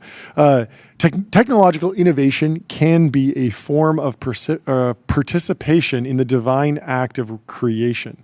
It carries an ethical and spiritual weight, for every design choice expresses a vision of humanity. The Church therefore calls all builders of AI to cultivate moral discernment as a fundamental part of their work, to develop systems that reflect justice, solidarity, and a genuine reverence for life. I like that. Good line. Liquidity thinks it's AI-generated slop. No. Very bearish. No. Yes, he used 1 M dash. Like, the M dash is not a telltale sign. You can just use one if you're just hammering on the keyboard. Or you can just write a note and then in the edit, someone can use an M dash. I don't know. Is the Pope one-shotted? We'll never know. I think this is fine. I think this is a nice little call to action. What do you think, Tyler? You put this in here, right? Yeah. I mean, what are you guys doing if the Pope comes out and says, like, I actually don't care about AI margins? What are you doing? I would be extremely bullish on that. What I'm worried about is the Pope coming out and being like, actually, like, I've discovered some novel physics. I've been talking to Grok, and I've been talking to ChatGPT for just like thousands of hours. People don't think about the recursiveness in the Bible. Recursiveness in the Bible. Actually, it's crazy. You know, I'm the Pope of the Catholic Church, but I've been getting into polytheism recently. I went down a rabbit hole, and I think there might be more than one God. I think there's multiple gods. AB in the chat says, "Got to get the Pope on Vanta." Totally agree. 100%. I think it would be it'd be interesting if the Pope started coming out and said, "We're exploring taking equity stakes in technology companies like Fannie Mae and Freddie Mac." Yeah. Well, we'll see if we got to get the Pope on Bezel, because your Bezel concierge is available now to source you any watch on the planet. Seriously, any watch. The Pope already has the drop top 6-wheel G-Wagon. Is it 6 wheels? I think so. No way. I always thought it was a Rolls. No, it is a G-Wagon. But I feel like he has a wild set of cars. It's not 6 wheels. No, it's not 6 wheels. 6 wheels would be so. But it is a one of one, and they made an EV. I love it. Speaking of EVs, the Ford F-150 Lightning is potentially going out of production. No way. It is close to failing. The Wall Street Journal has a story on the front page talking about where is this? Pull that up. The Ford weighs ending electric F-150 truck. Executives at Ford Motor are in active discussions, active talks. They're in talks. Active talks. About scrapping the electric version of the F-150. People familiar with the matter said, which would make the unprofitable truck the U.S.'s first major EV casualty. Maybe this is, do you think this is all triggered by TJ Parker? Possible. World famous venture capitalist and founder himself. He bought a Ford, but he didn't buy an electric one. He bought a Raptor R. Why don't they make the electric one like the Raptor R? They should with an internal combustion engine? Exactly. I feel like if they want people to buy the electric version of the truck, they should give it like an exhaust and an engine and gas. A real engine note. Yeah, real engine note. When I had my Raptor, and it's more cylinders. For people, anytime I was on a call in the car, people would assume that I was driving a sports car because there's so much it's insane. Engine noise in the cabin. It was ridiculous. Yeah, I mean, the Raptor R has, how many cylinders does it have? Is it a V8? It is, right? I thought it was a... So it has 8 cylinders. The F-150 Lightning had 0 cylinders. That could be why it's not selling very well. The Ford Raptor R had 5.2 liters in its engine. The F-150 Lightning had a 0-liter engine because it didn't have one. So it makes sense why this has been struggling, and we'll see what they wind up doing. We got to change the subject because all this Raptor talks got me thinking about getting one again and pull the trigger. Well, if you think it's bullish or bearish that Ford is pulling the Raptor. No, they're doubling down on the Raptor. They're pulling the Lightning. Head over to public.com, investing for those that take it seriously, multi-asset investing, industry-leading yields. They're trusted by millions. Quadrillions. What else is going on in the markets? Hero Lewis Nada says, my inbox is full of people breathlessly trying to interpret this, and it is a 1-year look at SPY. It's over. See a slight dip. You can interpret this in 2 seconds. It's over. It's just completely over. The bubble popped. Now it's ready to start rebuilding. It was a good run. We can go up from here because the bubble has popped. You're welcome. Yep. It was rough. We got through it. We are now... It's almost a weekend. We are now past the trough of disillusionment. We're in the plateau of productivity. It's good. That's what I see. It's good. It's good. and pretty soon, the stocks have already stopped trading. Yeah. So we're safe now. We're safe. It can't hurt us anymore. The economy can't hurt you on the weekend. There's so many more charts. It's really chart talk time. Consumer sentiment almost back to its record low. People are not happy with consumer sentiment right now. You see this too. Which one? Bank of America. Yes. Just as of yesterday, just fully recovered from years. The global financial crisis. Wow. Took 19 years. To the day, and then it's like back in another crisis. Can you imagine? It's like, no, we just dug our way out of the hole. No, fantastic. Famously backstopped by none other than Warren Buffett. Yeah, it's been interesting to follow. I mean, Berkshire Hathaway is green this week. He's got so much cash. So much He's cash. Building cash pile. So it's $1.07 trillion. Maybe the least AGI pilled person in the world. Cash pilled. Imagine if Berkshire Hathaway just comes in and just acquires like 90% of OpenAI. He likes those authentic greenbacks. AG. What's the I for? Authentic greenback incentives. I don't know. Daniel ETH says, is commenting, so NVIDIA put out something on Wednesday. So, as I've long said, China is nanoseconds behind America in AI. It's vital that America wins by racing ahead and winning developers worldwide. Daniel says, this is an insane statement. America is more than nanoseconds ahead of China in AI. The actual gap is months, and it would be larger too if NVIDIA stopped the flow of advanced GPUs to China. So putting him in the truth zone. There was some more information on the Snapchat Perplexity deal. Snap gets $400 million, which is greater than Perplexity's total revenue. Snap gives nothing except access to. Wait. It's more? What? They're paying more than their revenue? How does that work? Perplexity is taking VC dollars, giving them to Snap for distribution. There's also an equity. Clapping. All the Snap holders are. Sorry, this is extremely confusing. Let's read this. The deal looks incredibly in Snap's favor. Snap gets $400 million, greater than Perplexity total revenue. Now, Signal is saying this is most likely $399 million of Perplexity equity to Snap, not cash. So there is a question about how much of it is cash versus. So yeah, the raise VC dollars, give it to Snap is one theory, but it is possible that they're just giving $400 million of equity, like a stock grant. I think it's some split. Yeah, I don't know if they published it. But like Signal's thesis is that it's $399 million of equity and like $1 million of cash, and so it's basically just like we want distribution in Snap and we're willing to give you equity to pay for it because $400 million on $20 billion is 2% of the company, right? Something like that. Yeah. It's crazy. 2% of the company. Snap gives nothing except access to an unloved AI chat. Perplexity gets indirect access to zero-income teens. Wow, Sasha is not a fan of this deal. Spiegel negotiation masterclass. Go back to the conversation we were having, I think Saturday. Yep. We had a couple-hour drive, and we were basically doing a podcast with no mics. But I was saying I was surprised that Snapchat has not figured out a way to just monetize all the capital that a lot of these consumer AI companies have, given their massive user base. Well, it's because the numbers are like all flipped around. Like Snap is I think like way more mature on all the business metrics, and yet worth half Perplexity, right? Like look at the difference in terms of like business metrics, DAUs, page views. Perplexity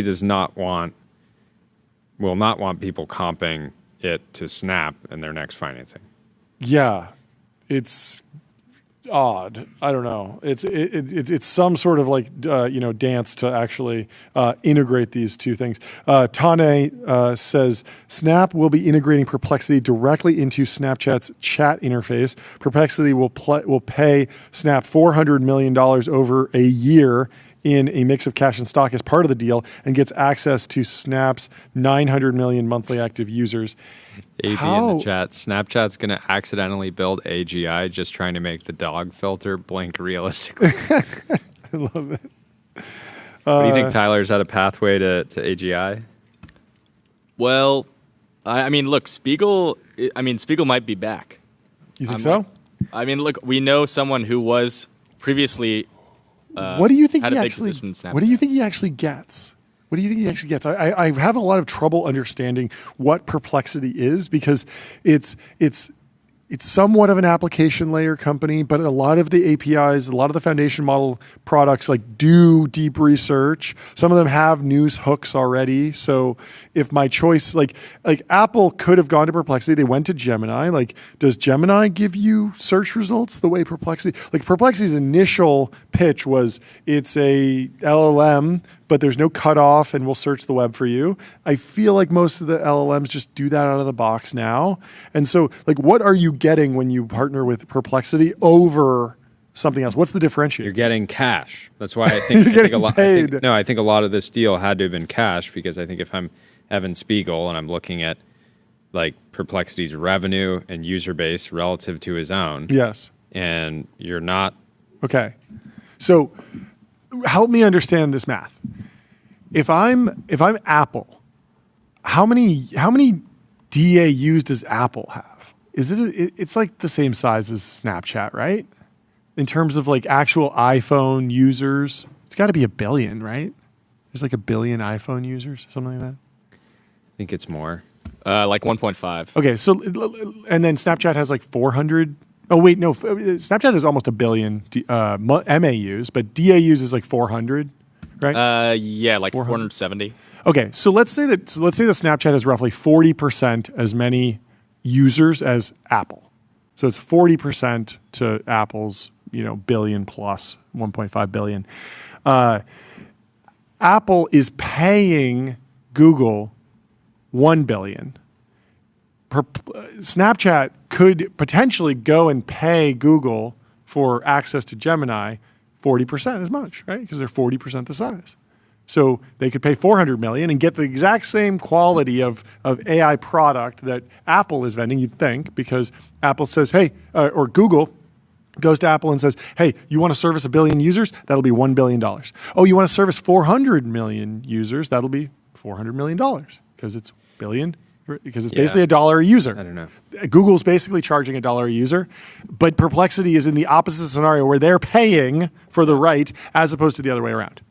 Yeah. This is the flip. The definition of perplexity is inability to deal with or understand something complicated or unaccountable. It's perplexing. It is perplexing. Similar to confusion, bewilderment, puzzlement. Yeah. I mean, this was a little bit of my question with Mark Gurman, and he was like, no, and he kept shutting it down. And I think he has a strong opinion, and he might wind up being right. But his my take was when a platform, when an aggregator partners with a foundation model lab, which direction should the money flow? And he was like, obviously, it should flow from the application layer to the foundation model lab. So obviously, Apple should pay Google because Google is inventing a technology and then selling that technology to Apple. I think it again, it would have looked a lot different. It would have been flipped if Apple was if Gemini was becoming the default assistant within Apple, which they would never probably allow, right? Well, they would if they're getting paid. Potentially if they were getting paid $20 billion. Exactly. Right. Which is how I think this plays out, actually. Yeah, which is... I think somebody, maybe it's OpenAI, but I think somebody will be paying Apple for the right to funnel those LLM queries wherever they want and take the cut, just like what happens in search. But that's a hot take, and I respect people that don't agree with me. In other news, Deutsche Bank is exploring ways to hedge its exposure to AI to data centers. It's looking at options, including shorting a basket of AI-related stocks and buying default protection via synthetic risk transfers. So they're hedge managing. So they've bet big on data center financing.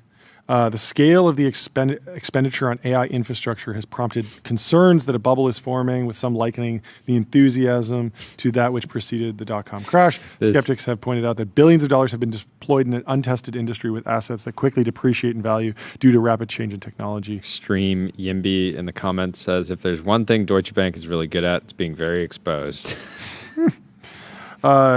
So in recent months, Deutsche Bank has provided debt financing to Swedish group Eco Data Center, as well as the Canadian company 5C, who together raised more than $1 billion to fuel their expansion. The investment bank does not break down how much money it has lent to the sector, but it's estimated to be in the billions of dollars. Hedging exposure to the industry could prove difficult because betting against a basket of AI-related stocks in a booming market will be expensive. Meanwhile, SRT transactions require a diversified pool of loans to earn a rating, and investors to likely demand higher premiums. Hyperscalers' pursuit of superintelligence has fueled demands for infrastructure that will help them build it. I mean, this is everyone from the haunted mansion proprietor. Like, everyone is getting in on the action. Like a few years ago, it was like, if you have anything that's related to AI, like go, raise money, grow it. Spin it, flip it, turn it around, pivot it, whatever you want to do. Europe is expecting a wave of deal-making consolidation in digital infrastructure. And the cost estimate from the Financial Times on the total AI build-out, $3 trillion bucks. Pretty wild times. Business Insider has a scoop here that Google is looking to invest in Anthropic at a $350 billion valuation. It's interesting. Anthropic seems, 1/4 the revenue of OpenAI, and yet from a vibe perspective, from a public attention, from a PR crisis perspective, Anthropic used to be in trouble every other week because Dario would be out there being like, paperclip, we're going to paperclip everyone, we're going to get rid of everyone's job. And it was like really aggressive, right? And so they had to back stuff up. They had to backstop their comms a couple times. But it's been great. And Dario's looked great for the last 6 months. And he's just been beating the drum on, hey, there's geopolitical considerations here with China. But overall, we're building, and we're happy to be an API. We're happy to help businesses, generate code. And running the experiment of highly focused lab versus highly not distracted, but they're taking a lot of shots on goal with OpenAI. We could be looking back on this in a couple of years and being like, man, they really missed erotica. They really missed slop. Consumer electronics. They missed consumer electronics. It's possible. But on the flip side, it does seem like they've built a bit of an elegant business, and it seems to align well with Google's strategy. And every hyperscaler wants a piece of it. Yeah. I mean, similar to how Microsoft has access to OpenAI models on Azure, Google bringing Anthropic in through an increased investment. Also, I just wonder, is it hard to do a deal at 350B these days in the venture community? Like, there was already that reporting that Dario had to go all over the world to scrap together the last round, and I'm wondering if there's a world where if you're trying to raise $40 billion, you should just go to the hyperscalers. Well, yeah, they're using every possible capital source. We've seen some of these SPVs that have 0% carry, 10% management fee. Up front, so they're tapping everything. Let me tell you about AdQuick.com. Out-of-home advertising made easy and measurable. Say goodbye to the headaches of out-of-home advertising. Only AdQuick combines technology, out-of-home expertise, and data to enable efficient, seamless ad buying across the globe. Jordy, where do you want to go next? I think we should bring on our next guest, our first and only in-person guest. Jordan Castro. He's here live in the TBP and Ultradome, and we will bring Muscle Man himself. He is the author of Muscle Man and the novelist. Wait, was that your first novel? Did you write a novel called The Novelist? Yes. What inspired that? It's kind of like it's recursive. Yeah. Well, I wanted to say first of all, thanks for having me. Of course. And shouts out to Norman Plays in the chat. Someone just showed me. They said, "I'm here for Jordan Castro." So let's go. Shouts out Norman. There we go. Plays. Shout out Norman. But yeah, I write novels, but I also.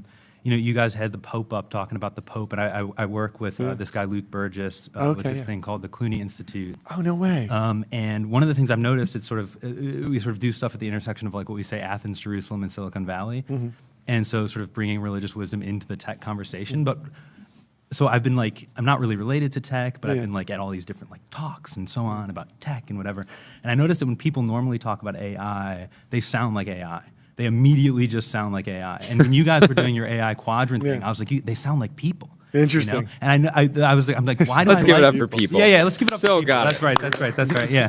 And I was like, why do I like TBPN? Because I shouldn't like... I mean, I shouldn't like it or whatever. Yeah. And I was like, well, because you guys talk like people, and you talk about people. You know what I'm saying? And so much of the conversation about tech... Yeah, it was very deliberate to put the faces of the people there, not the logos of the companies. Yeah, and I noticed that they weren't particularly flattering photos. Yeah. Oh, interesting. You mean we didn't that make was them not into intentional. GigaChads? A lot of times we'll give them muscle. Well, we will literally make the muscle man. We have fun with that. Yeah. For that decision was actually more just about how do you actually fit them all in? If you make him the muscle man, then you have to make it smaller. You can't see the facial features. I mean, some of those photos are their hero photo that their comms department clearly put on their Wikipedia page or something. I don't know. Hey man, that's or their corporate photo. You don't always get to pick what photo becomes you on the internet, but sometimes. Trust me, I know when people get mad at me on Twitter. I've been publishing since I was 16. Oh, do they go find a stupid photo of you? They find pictures of me in high school wearing a pink button up, and they post it in their comments. That makes sense. That makes sense. Yeah. I've some silly photos from old that I'm sure will resurface when people want to dunk on me. Break this post down for me. Actually, what was your read on this? So technological innovation can you think he used AI for it? Do you think he did? Well, I think the worst, actually, the worst thing about AI is that people are saying you can't use M dashes anymore. I agree. And I love the M dash. Okay. So I don't love the M dash. It's not that I hate it. I'm just indifferent to it. I don't even know where it is on the keyboard. And so, it's you do minus sign, and then space. I think to generate one. I think you. I know double tap space, shift option dash. So isn't it just double tap space? And I go here. Double tap it, but sometimes it doesn't show up. This is the story, and then I want to do an M dash, and then space. Shift and you can hit it. Oh, you can hit putting on an absolute human M dash. Shift is an underscore. That's right. Shift is an underscore. That's an underscore, dude. Look, underscore. Maybe it's just something that I know how to do. Test. Underscore test. How do you do it? There you go. Maybe. I just run it double dash space. No. So I completely agree with you. So I write a little 300 word, 400 word summary of my current thinking on whatever's in the news every day. I just write it right in Google Docs here. I don't use any AI. I hand it off to Brandon on our team. He edits it. I don't think he uses any AI. Sometimes he would put M dashes in, and if we put in even one M dash, all the comments would be M dash, AI, what was the problem? And it's just like, okay, like now I just can't use the M dash because like the masses will go crazy. I refuse to let them take that from me. You're fighting the good fight. Okay. Yeah. You think you can win? I think that it's just, I lost it. I was, and Brandon was like, really? Like, and there were places, I'll show you. Sometimes I will literally just write like a minus sign, not an M dash. I'll just be like, just close a quote. I will deliberately break the rules that I know I'm not supposed to. Like, even when you put something in quotes, you put like the period inside the quotes or whatever. Yep. I will just break all those rules because it just makes it clearer that I'm not slopping it up. I don't know. I think you're accepting the frame of the haters. I think so. I think it might be. I think you're right. I think you're right. Also, shouts out Brandon. I didn't hear any claps for Brandon. Yeah, let's get some claps going for Brandon. We call him he's got a new haircut. He got a new haircut. We need a trading card for Brandon's new haircut. He's a sleeper muscle man too. He's a muscle man. I know why. Is it fair to say I got you into it? What? You're the reason? He's the reason you got jacked? Is that fair to say, or is that he's the reason that you're absolutely shredded and diced? He's the reason you're walking around at 2% body fat? Okay. Wow. Brandon content. That's why you can bench 3 plates?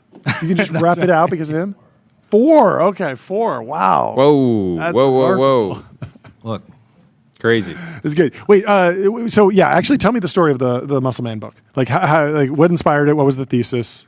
It's a novel about an English professor who hates being an English professor and loves lifting weights. Sick.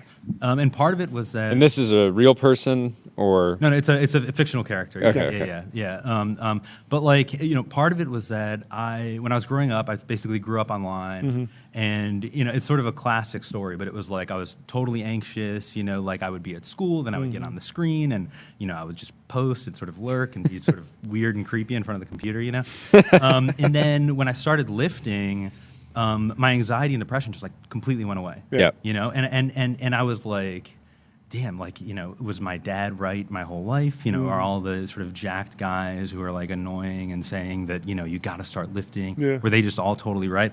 And basically, the other thing that tracks with my personal experience, I used to have trouble falling asleep at night. Yeah, that too. And the second I started lifting daily or 6 days a week, it just went away entirely. And the lesson is people that struggle to fall asleep, at least in some cases, are just not exerting themselves enough to be just physically tired enough to like fall asleep. Yeah. Started lifting soon enough. It's like, okay, you basically close your eyes, you're knocked out in like 5 minutes. Totally. Yeah. And so I wanted to just kind of like, and then I tried to find novels or even books about lifting that I thought were like compelling at all, and I couldn't find any. So I started sort of trying to write something like that. It's also like a satire about higher education. There's like a lot of rants and stuff about the universities and stuff. That's cool.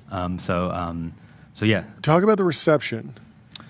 The reception has been sort of idiotic. Okay. The media, as we all let's give it up for idiotic. Let's give it up for the idiotic media. Yeah.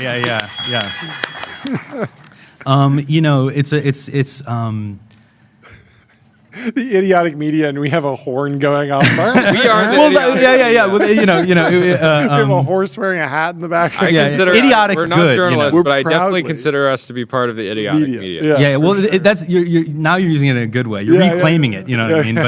But most of them are idiotic in a bad way.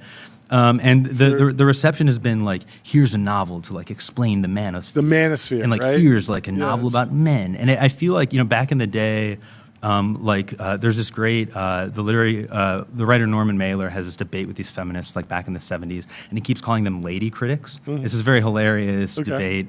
And I feel like in a weird way they're doing the same thing to me, but they're calling me like a man novelist. Okay. You know what I mean? Where it's like this is a novel about a man. Sure. So like it has to be about masculinity or something like that. Everyone wants to know what's going on with young men. Yeah. And it's this kind of fake discourse. Yeah, I saw Chris Williamson on Tucker the other day. Yeah, and exactly. It felt very much, I mean, honestly, like, I feel like Chris has done a fantastic job of actually sort of explaining, like, what's going on with young men. Yeah. Like, it is an interesting question. Yeah. Totally. There's a whole bunch of, and I feel like every media outlet has their own way of interrogating this, whether it's Harper's or Vanity Fair or Wired. Like, everyone's telling stories and writing profiles about interesting people and young men, and I don't know. It seems like it was somewhat worthwhile discussion to have if it can inform interventions, even just in your own life or with your own kids. It seems like there's some value to the discourse. But did you have any intention of actually sparking that debate, or actually was one of your thesis I need to put this book out so that more people lift weights at young ages?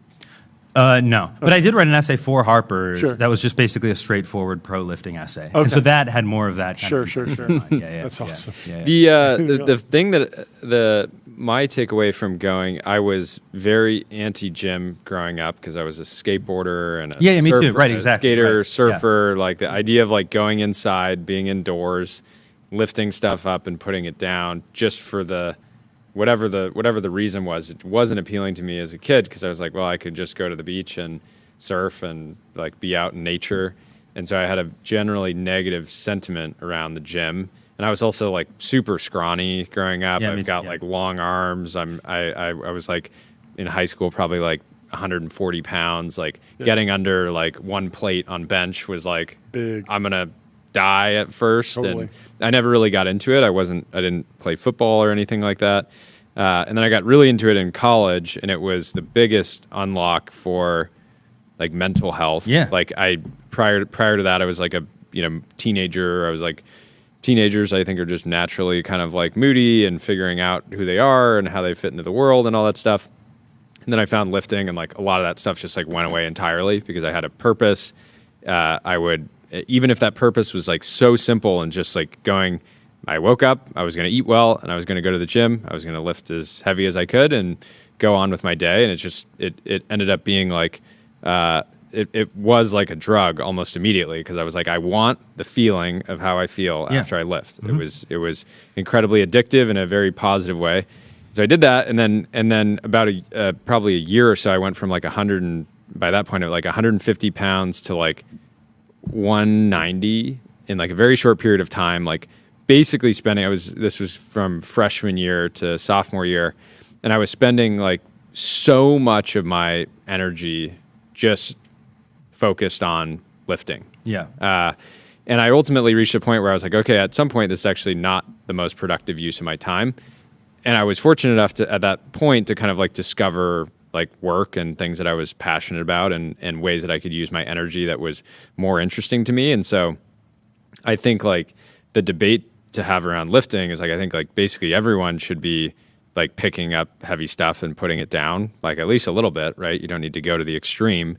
The advice that I find myself maybe giving people that were in my shoes is figure out the point where you maybe actually want to dial it back a little bit, because it's possible and probably healthy to go way too much to the extreme where you're spending I was all my time and energy just lifting because I didn't have anything better to do besides work and school. And then at some point I actually needed to dial it back and actually apply that energy in other places. But I got the benefit of that period of just obsessiveness that I still carry with me. Yeah, 100%. I mean, that was sort of actually what the novel was exploring, because when I first found it, like you said, it's is this the answer? Is this the ultimate answer? You know what I mean? Yeah. And it really isn't. I mean, that's part of the issue that I take with the optimizers, Huberman. I mean, I know you guys had Huberman on, or Brian Johnson, where you sort of become perversely obsessed with health or with lifting or something like that. You sort of tinker, you think of the human person as some sort of mix of neurons and chemicals and stuff. And, it's interesting. Even between Brian Johnson and Huberman, I see a huge wide gap. There's a big gap, but let's put them in the same bucket. Yeah. How do you contrast your philosophy? I think you need to be injury maxing. I think you need to be horsing heavy weights. Interesting. Okay. And I think it's a spiritual endeavor. I think you need to get crushed under body breaking weight a few times. Okay. And it's more of a spiritual process than an analytical process. Yeah, 100%. Okay. It's Eric Bugenhagen, who's my favorite lifter on YouTube. Always talks about how it's a mindset. Yeah. And he has these things where he'll just fail insane amounts of weight multiple times, and then just work himself into this kind of like crazy mental state and then lift it, What do you think about the other YouTubers? What do you think about Sam Sulek? Oh, I love Sam Sulek. What do you think about the Trend Twins? I love the Trend Twins. Okay. I love, yeah, for sure. Sam Sulek, also Sam Sulek is weirdly emo. Yeah. Like he will, his vlogs. Actually, there's this weird thing where, so my I don't know why I'm talking about this now, but my brother died like a year and a half ago. And after the funeral, one of my buddies threw on a Sam Sulek video. And I don't, incredibly inspirational. Yeah, it was incredibly inspirational. But I noticed, I was like, Sam Sulek's videos are sort of emo, where he's like driving by himself. Yeah. He's like talking to the camera. He's like taking unnecessary loops around the parking lot. Just no, but that's why he's so popular. I've maybe watched like 20 minutes of Sam Sulek. I appreciate like the content, like that, the world that he's built, but because specifically I remember being in that mindset of like, I was kind of like, again, I remember I was like 19, I was in school, I wasn't that happy, I was like living in Santa Barbara, which was like paradise, but like mentally I was chasing that, like I'd be like, those scenes where you're like driving, I'd be driving to the gym at like 5 a.m. Dude, I can relate with everything you're saying, like down to the specifics. Like I started lifting too, like sort of like I was in school, just moved, didn't really have friends, would like go to the gym at 11 o'clock, it'd be the weird hours, these early mornings or late, and then getting like food afterwards. And like, honestly, that era for me, like Future, the rap artist was like absolutely peaking. What year was this? Monster for me? For me, Monster era, was just era. out. Yeah. So that's, dude, we might be the same. I became guy. a man. At that time. Is your full name Jordan? Yeah. Wow, brother. This is brother. Make it make sense. Make it make sense. Make it make sense. What's going on here? But yeah, so I would drive. I just remember like at the time I was driving a Prius with like 200,000 miles on it, and I'd just be like driving to the gym, just blasting Future, drinking protein shakes, and that's like when I think I became a man. Yeah, like. Incredible things. And so I think it's super important. And like when I hear that a young person is getting into going to the gym, I'm like, great, totally. Like you're gonna find yourself through that. And my only thing is like, I think at some point you have to evolve beyond that and take the learnings and that like that mentality that you get from going to the gym and apply it to other ways. I think like the big takeaway that I learned early on was like I was obsessed with like how many sets am I doing? How many reps am I doing? How am I just approaching different lifts? How many different exercises should I be doing in a lift? And I very quickly realized that there was like there was maybe 3 factors. It was like, was I sleeping a lot? Yep. Was I eating a lot? And was I like hyper consistent and doing a lot of volume? And those are the same lessons that I've brought into my real life outside of the gym. It's like, am I sleeping a lot? Am I like nourishing myself? Am I getting the right amount of calories? Am I getting the right amount of just like the right kinds of food? And then am I being consistent in the work? And so we apply that every day. We come in and do the show. Well, and you also go to the gym. I mean, I don't know. Behind the scenes, look, the whole squad was at the gym this morning, which I think is a great thing that you guys do. Yeah. A lot of people that were on that chart, a lot of the tech elite are deeply unpopular people. I think Elon was polling as less popular than Donald Trump. So not just controversial, but actually just unpopular across the board. A lot of tech CEOs, a lot of tech people are just unpopular in America. Yeah. Obviously, we love them here, but we're weirdos about that. But my question is, like, when I think about who's really popular, I think Tom Cruise, I think George Clooney, I think people that are in shape. Is there something, we do this jokey, like, giga chatification of these people. Is there something where you, like it would actually be in their best interest for the tech elite to get a lot Look more at Bezos, look at Zuck. I was going to say that, I used to think Zuck was a full creep. Yeah. He was like a beady-eyed sort of bug. He would like, when Zuck would look in the camera, you could almost like hear him blinking. You know what I'm saying? It was, and then he got jacked and threw on a chain. And I was like, this guy's not so bad after all. You know what I mean? So maybe they would all benefit from Bezos, PR teams hate this one simple trick.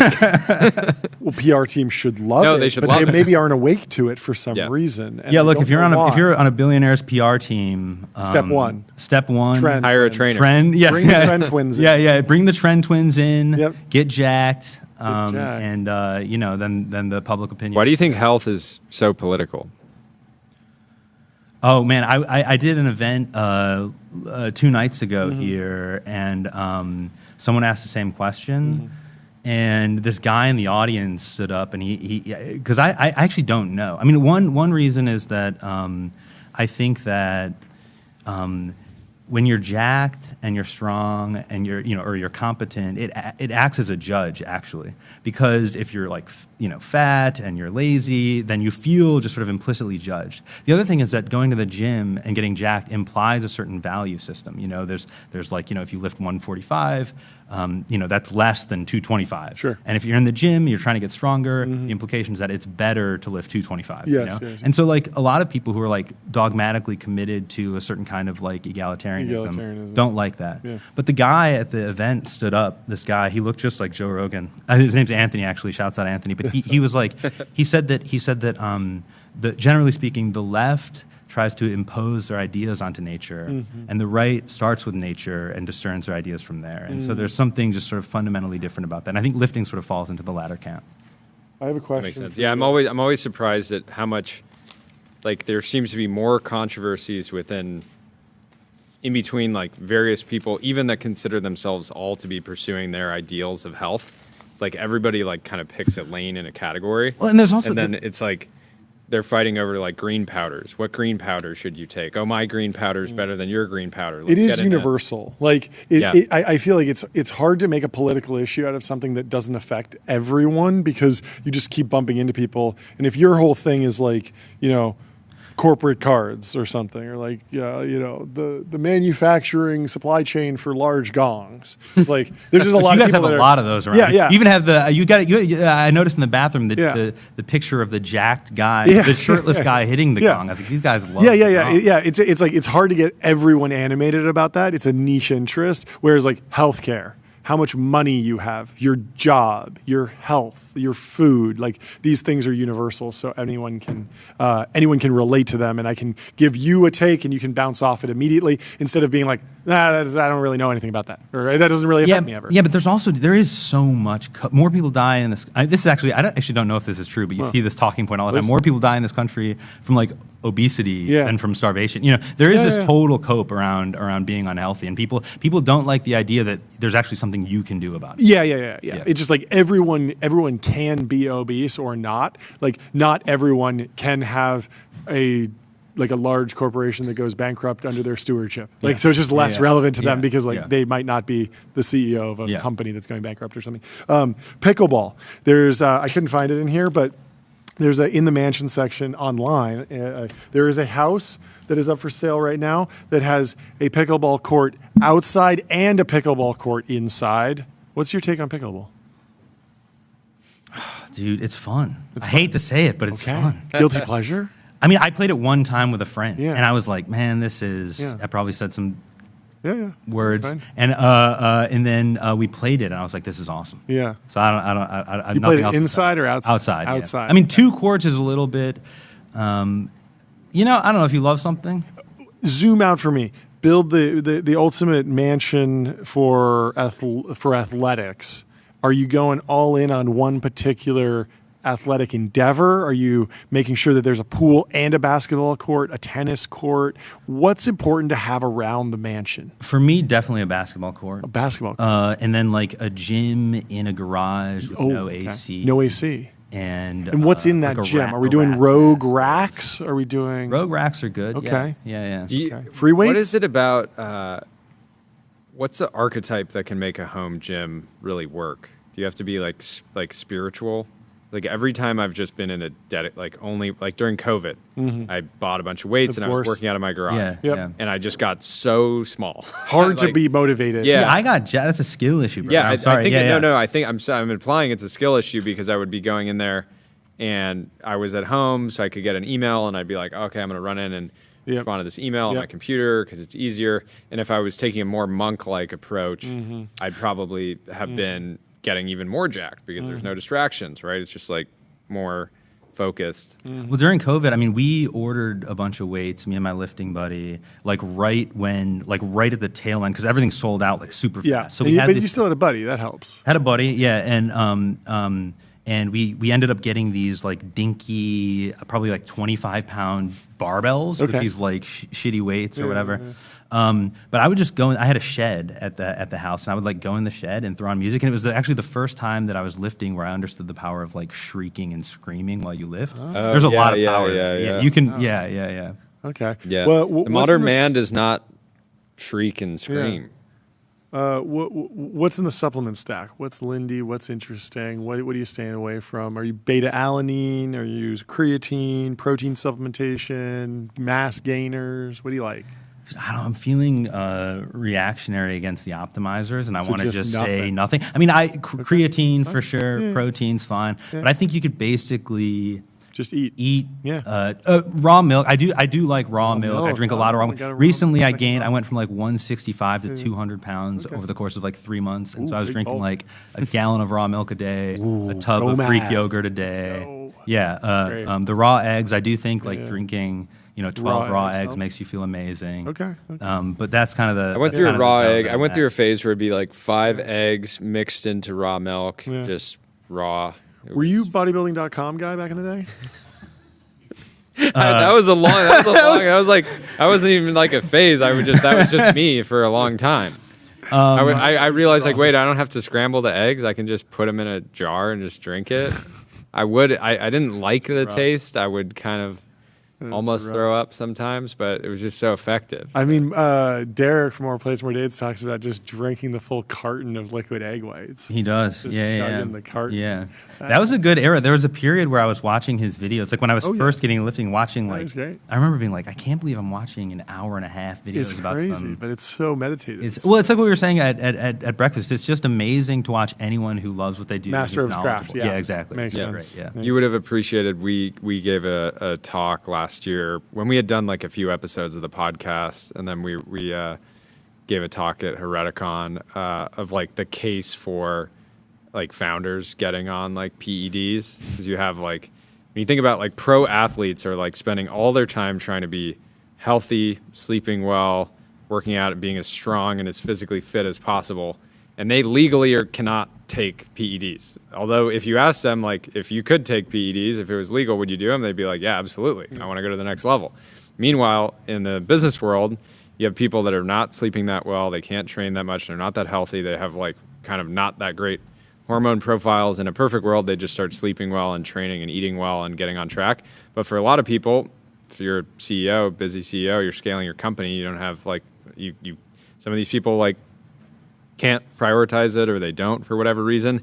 And like, I genuinely think if they just got on PEDs, they might build the of course under doctor's supervision, but they might actually like get motivated in order to build some of those healthier habits. But at the very least, have a lot more energy and bring that intensity. What's your take on PEDs?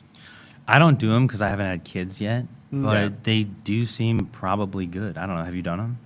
One of my buddies from Cleveland was having a hard time on. I won't say his name. He was having a hard time on the dating apps, and he was like, no one's responding, whatever. Like, and he started blasting gear because he thought it would help him get girls. And I was convinced.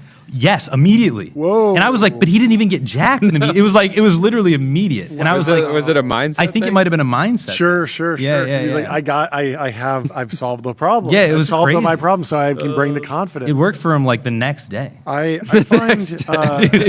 find dating hack last year. What's that? I find creatine genuinely very I take creatine. I also find caffeine extremely performance enhancing in the gym. If you can, like the Celsius phenomenon, I think is very real. Like 200 milligrams of caffeine, getting actually very fired up before a workout, genuinely helps you stay focused during the lift, push you a lot we want to make the beta alanine for the workplace. Imagine you got to do some emails. Is that the tingly? Yeah, you start tingling. You're like, I got to get through these emails. I mean, I will say that for sure. I guess the supplement stack is like drinking enough caffeine to like kill a small child. It's really not that I'm going to kill a small child, but that would, if they drank it, kill them. These mates are really good, though. Are you guys sponsored by these guys? We're not, but we're just friends. That's Andrew Huberman's brand. God damn, sorry, man. Hey, look. I love your won product. If you know, I'm talking trash, but the yerba mate. They're good. I don't They're even good. consider. So I don't consider Andrew's philosophy like about over Nothing you said is wildly disagreeing with. Yeah, but I think it's more about like understanding yourself and the various inputs so that you can then make calculated decisions. I know how important sleep is. There's plenty of nights we were traveling on Tuesday, didn't get a lot of sleep, made a call to try to get some more sleep, but ultimately I think it's just about my view is like as much as possible try to understand how the body works, but at the same time you need to remember that the real edge is like having like a fiery like spirit, like, and just being like that is like that's the thing that you want to cultivate, right? Yeah, there's that. I mean, I maybe part of the my feeling about it is that the one time I tweeted something negative about Andrew Huberman, I got like ratioed into oblivion. You know, people calling me gay, and it gets like 5,000 likes. You know, and I'm just so yeah. They came after me hard, but you're probably right. You know, I don't know. But the counter argument to that is like that. Makes a delicious yerba mate. He makes a delicious Matina yerba mate. He makes a great product. And actually, in my first novel, there's a long passage about how yerba mate is great. Oh, really? Yeah. In the Novelist. But I guess the counterpoint to the sleep thing that you're saying is that there's that for a while when like the Tate brothers were just all over the feed. There was that one of Tristan being like, I'll go to sleep at 6 a.m. and wake up at 5:59 a.m. and 1 minute before 6 a.m. and I don't need any sleep, and like that's the sort of counter argument.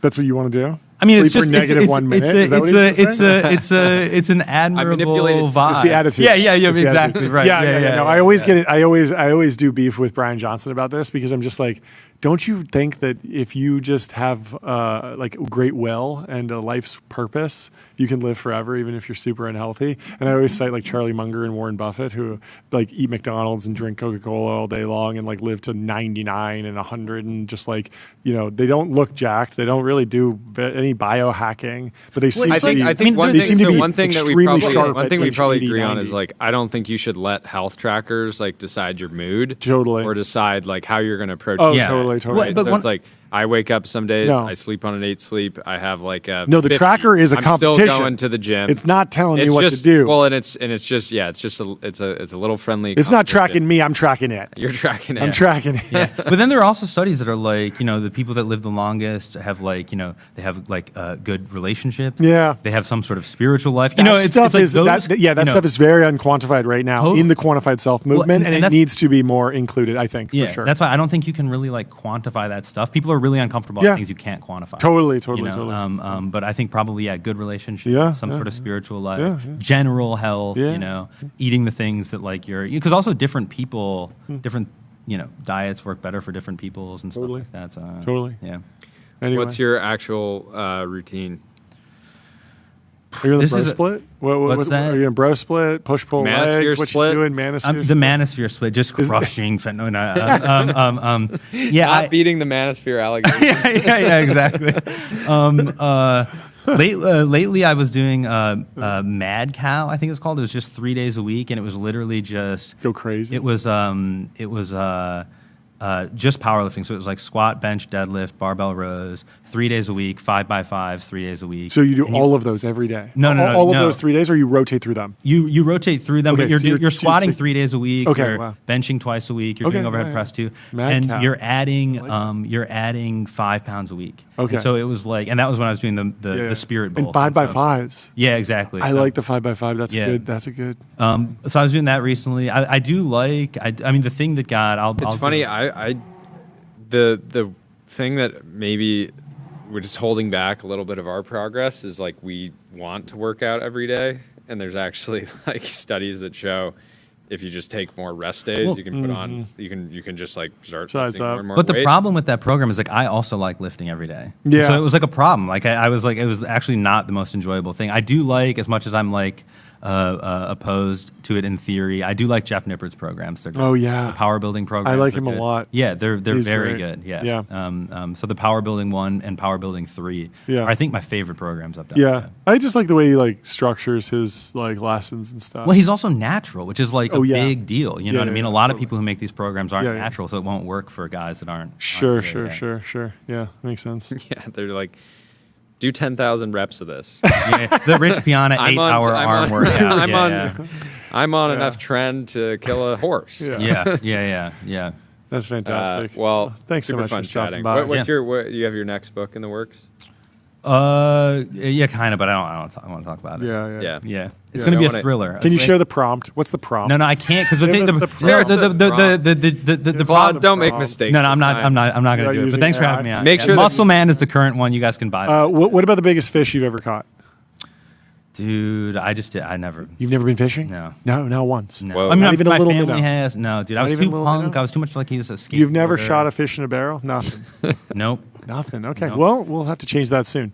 The outfit looks like you could maybe transport. I agree. Onto a fishing boat and fit in. It's funny. That's funny because I wore this the other day for an event, and my buddy was. I told him, my friend, that I was coming on the show, and he was like, "You're actually kind of dressed like." He thought the vest was somehow TBP. And also, Brandon Content over there has the same vest. He told me about. Oh, very good. He told me that he has it. So he's looking sharp.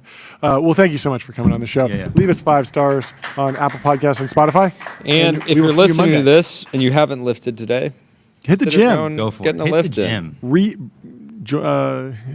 Visit the Church of Iron. That's right. Have a great weekend, everyone. We love you.